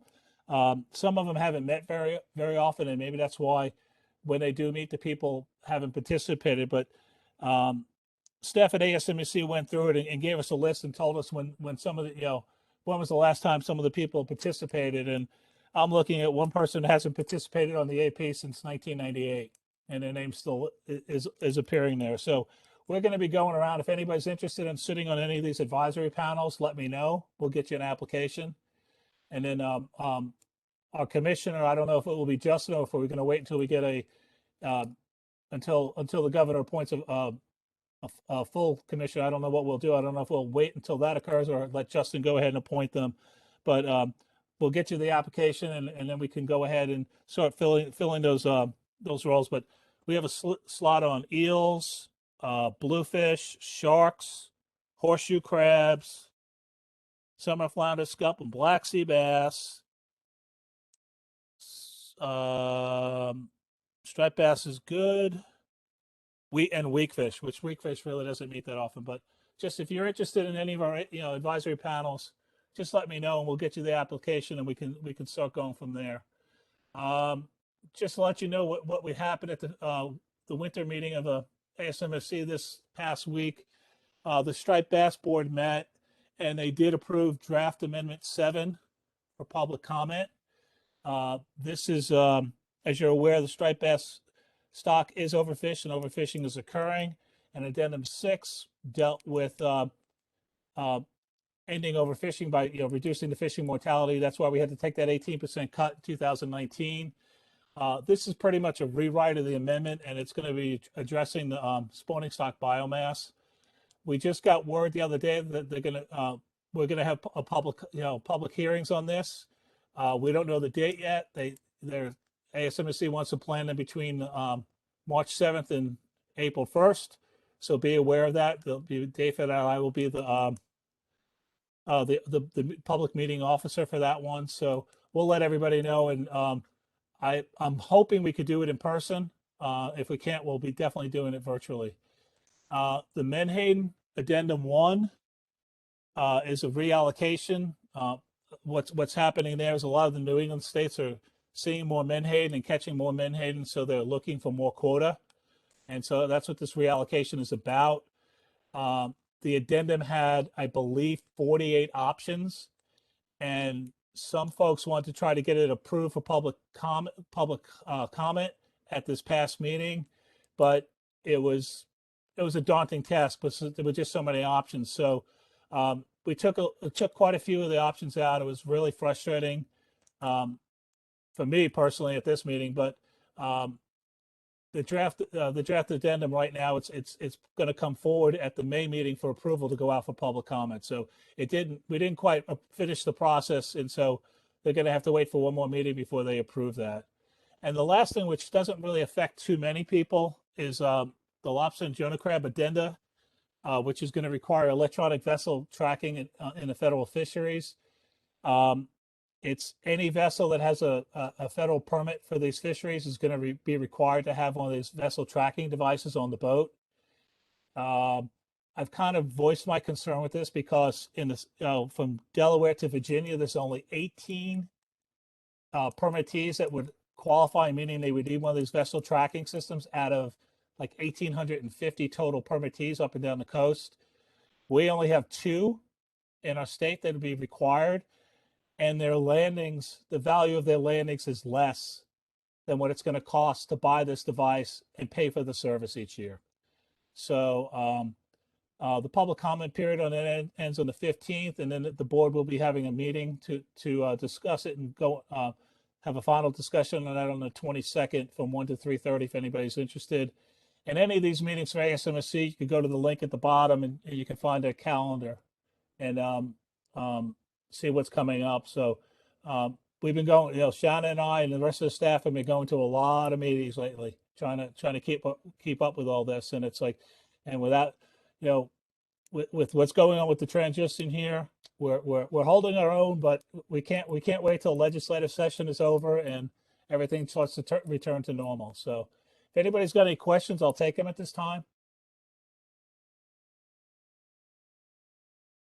I put you all to sleep.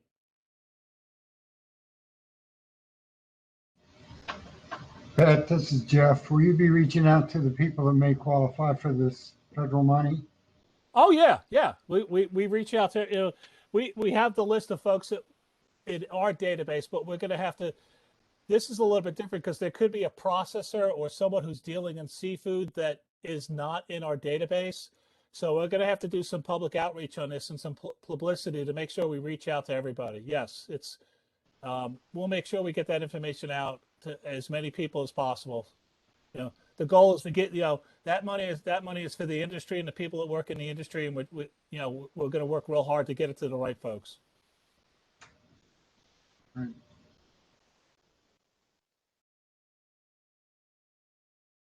Anything else?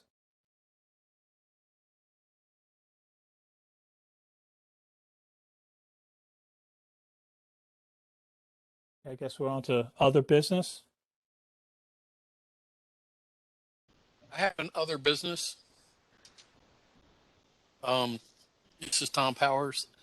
Last year we did the speckled trout. We changed the speckled trout regulations for I guess it's not bycatch, it's incidental catch now. And I was concerned at the time that that the fishery would just blow through once they exceeded the 51,000 pounds, which happened real early, like 6 weeks into the fishery, that there was a potential for a substantial harvest in a directed fishery through the rest of the fall, and then it would probably calm down the rest of the year. And I'm curious as to what their landings were, and I would like to have this information in time that we could revisit the regulations if necessary before the start of the next season. Okay. Tom, I don't have it off the top of my head. I don't think Jill, yeah, it may end up requiring some calls to the known buyers in the fall season just to get data, because I'm sure that the reporting is going to be delayed 2 or 3 months before you see anything. Well, hopefully that's getting better with some of our online systems, and the fact that if you're late with your reporting, you're going to be put on probation. So. Yeah, it's definitely going to be some lag, Tom.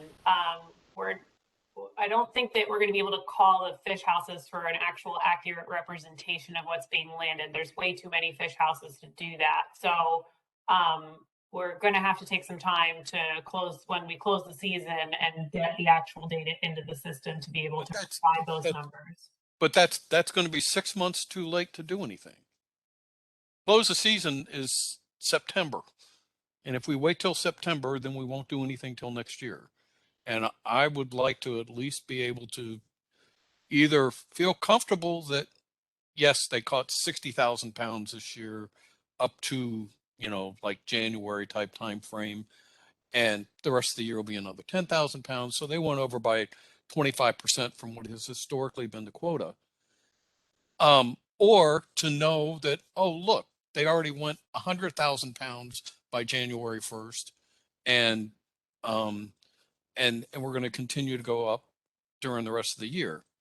And I think that isn't there a very limited number of buyers who had the call-in program that they used in the fall fishery? Yes, but they were calling in very large amounts of speckled trout at that time. That's so right. But that's the guys I'm interested in seeing the data from. But we don't have dealer reporting for that. We have harvester reporting. So we can get you some numbers, but it's going to have to be from our mandatory harvest reporting. You can't call the dealers that were calling in the fall season and say, can you give me your totals for the fall season? I'm sure Scott, don't you guys know that number? If somebody asks you what it is. Yeah, we called in time. What they're saying is there's so many dealers all over the state of Virginia. And right. Tommy, with you bringing up speckled trout, maybe it is time, our quota is well outdated. If we're catching it that fast, then there's got to be a huge amount of speckled trout out there. Maybe it's time we look into, doubling the commercial quota. So maybe it's certainly there's a huge amount out there because the recreational fishery 10 years ago took a substantial cut in their allocate or in their harvest limits so that they could build the stocks up. So right. So now you're saying we're going to penalize the recreational fishermen for building the stock up by increasing the commercial quota. Not at all. It is effectively what you're doing. But I think there's plenty of fish caught by the recreational industry, and I feel like we're being penalized. I mean, we only have a 4-week fishery. I mean, I just think it's something we need to look at. I think what's going on is that the people who are prosecuting the fishery have changed their method. They're changed their methods and as far as they're using more of these fixed haul seines where they just set a haul seine in place during a migration pattern and then go out and work it on a regular basis. And that started in 2003. Right. The haul seine in Lynnhaven, the one you're referring to, I think this year I'm talking about the guys up on. Right. I think Robert caught a third of what he normally does, so there were not that many caught down in Lynnhaven this year. Right, I'm talking. We were surprised it closed so quick. Yeah, well, this is the ones that made it to this committee back. I want to say 2003, 2004, were up around Pocosin Flats. And as far as what you're saying, they're different rigs up there fishing.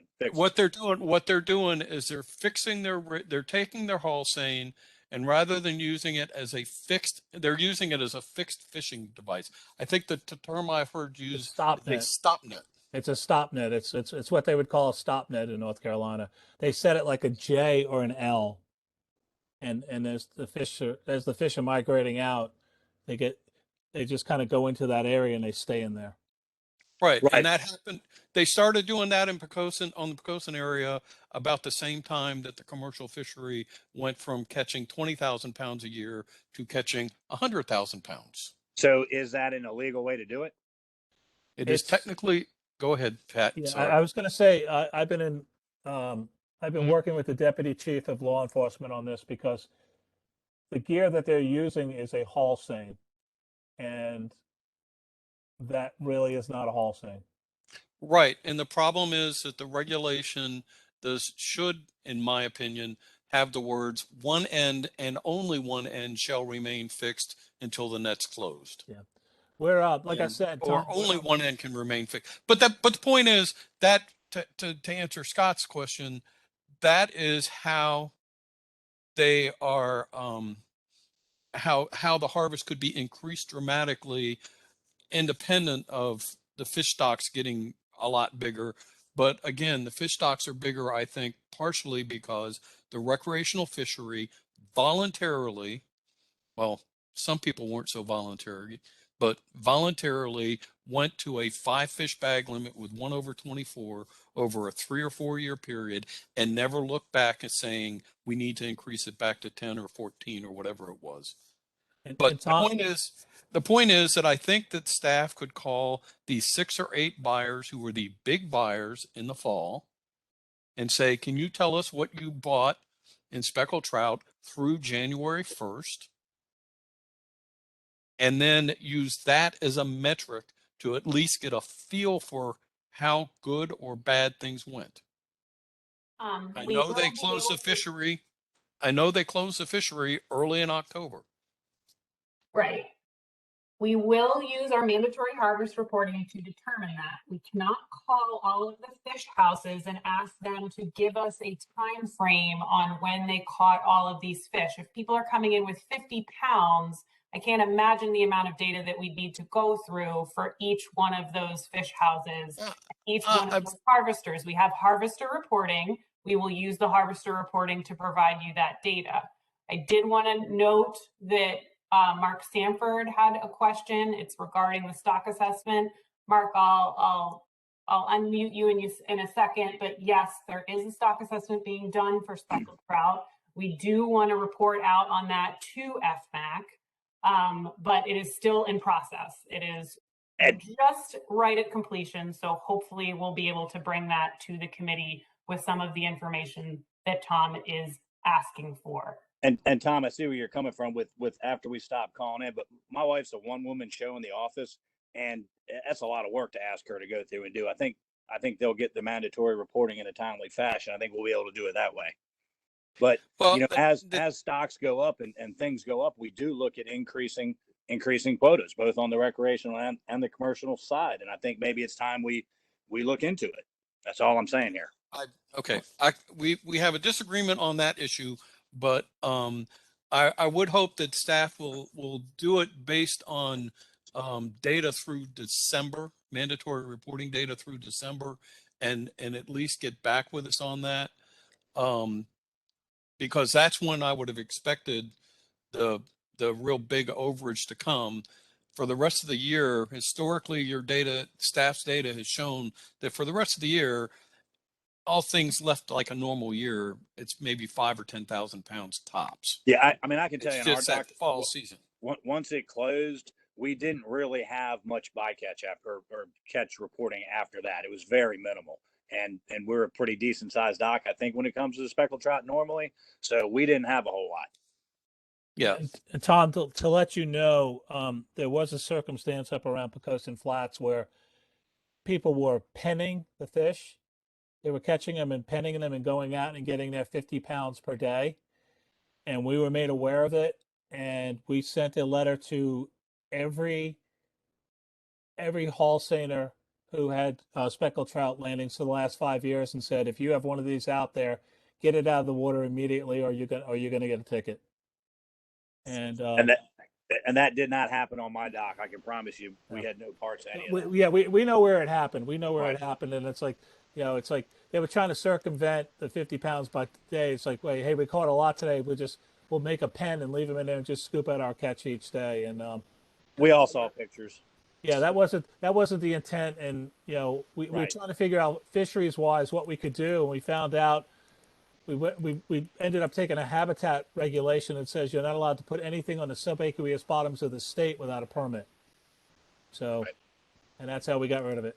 Right, but few bad apples. I don't want to penalize the whole group. Yeah. So, but we will be. I mean, I've been talking with the deputy chief of law enforcement about looking at the haul seine regulations and seeing how we could fix it to fix some of these loopholes that might be in there.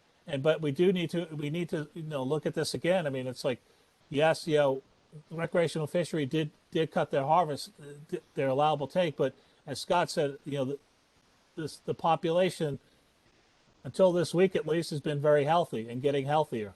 So it's like we may need to reevaluate that, but we're not going to do it until we see the stock assessment come from North Carolina.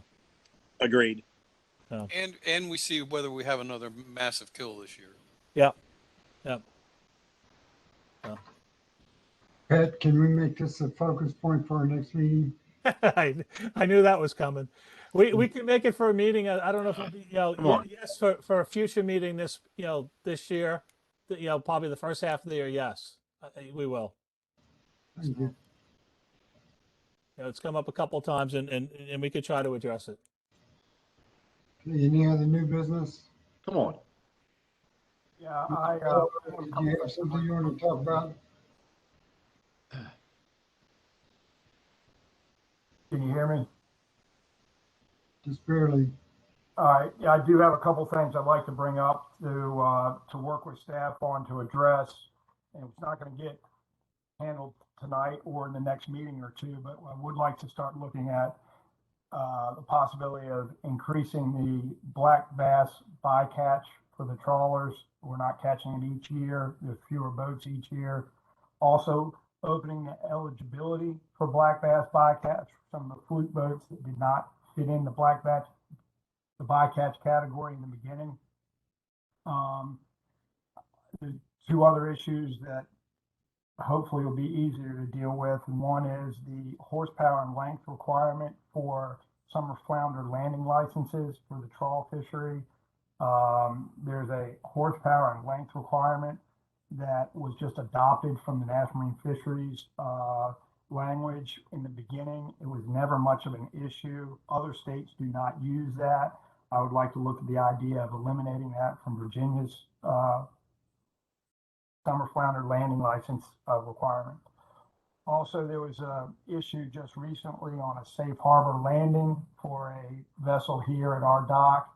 And I think there was a mistake in the language. It's never been an issue before, but somehow it became an issue where a boat came in for safe harbor. He had fish he could unload in Virginia legally, but he also had fish that he could not unload here and needed to take to Carolina. But the safe harbor regulation reads that if you come in for safe harbor, you can't unload anything.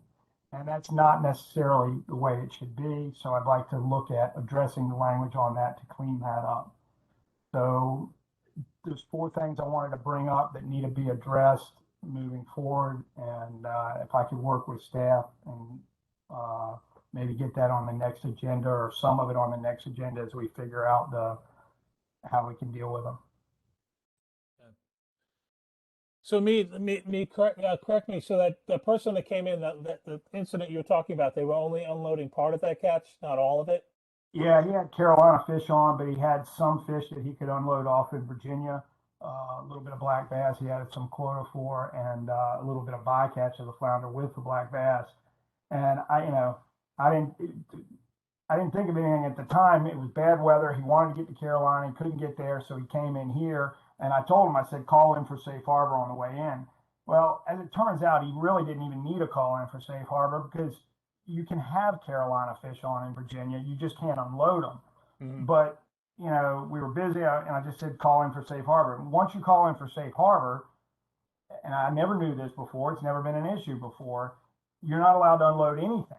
Of course, if you read it and you follow it to the letter. But we took off what he could legally take off in Virginia, and we got a ticket because you're not supposed to offload anything. So that was part of it. I'd just like to clean that up so we don't have that issue going forward. It's, that safe harbor language has been in there for probably 15 or 20 years. It's never been an issue, and just somebody read it and interpreted it one way, and so. Okay. There was another issue, but that's not involved with the safe harbor part. So. Okay. All right, John Bello, did you have something for new business? But I'd like to get a copy of the slides. Other than that, no. Thank you. Is that doable, Pat? Oh yeah, the slides. Yeah, we can provide everything. Thank you very much. All right, if there's no other new business, take a vote to call it a day. we have to take some public comment at the end for things that are not on the agenda. So if there are folks that want to speak about something not on the agenda, now is the time. I see Mark Sanford in the chat who has something. Yeah, can you hear me? Mm-hmm. Yeah, okay. I just want to circle back to the speckled trout issue. Basically, what I'd like to see is we have an upcoming stock assessment that is due. I mean, I understand the concerns of Tom Powers and everything. It was a couple bad apples that made the people that are legitimate look bad, and that, you know, discuss it, but please don't take any actions until the stock assessment basically comes around. That's all I have to say. Yeah, Mark, to let you know that that's been the approach we've been taking, and unfortunately it's been delayed a couple of times, but you know, we want to wait and see what that stock assessment says before we do anything. Okay, great. That'd be good. I think the speckled trout are thriving. That's why we catch it so quick. Unfortunately, we do have bad apples that make the people that are law abiding look bad, and it gives an overall picture of us as lawbreakers, and that's not what we are. That's all I have to say. Thank you. Little Creek, right, Mark? We don't want to talk about that situation. Yes, absolutely. Absolutely. Thank you. Any other new business? Motion to adjourn? Motion to adjourn. Just real quickly, folks, this is a long list of new business that was just brought before the staff. We will probably need to send some emails out regarding prioritization and timelines for things. So please be on the lookout for those, because this is not going to be able to all be done in time for our next meeting. So just to kind of be on the lookout, we can have some conversations via email about what needs to be prioritized and when. And I did just want to say thank you to everyone today. I think this was a really productive conversation. You've given us a lot of good input for us to take and move forward. So I appreciate all of your time this evening.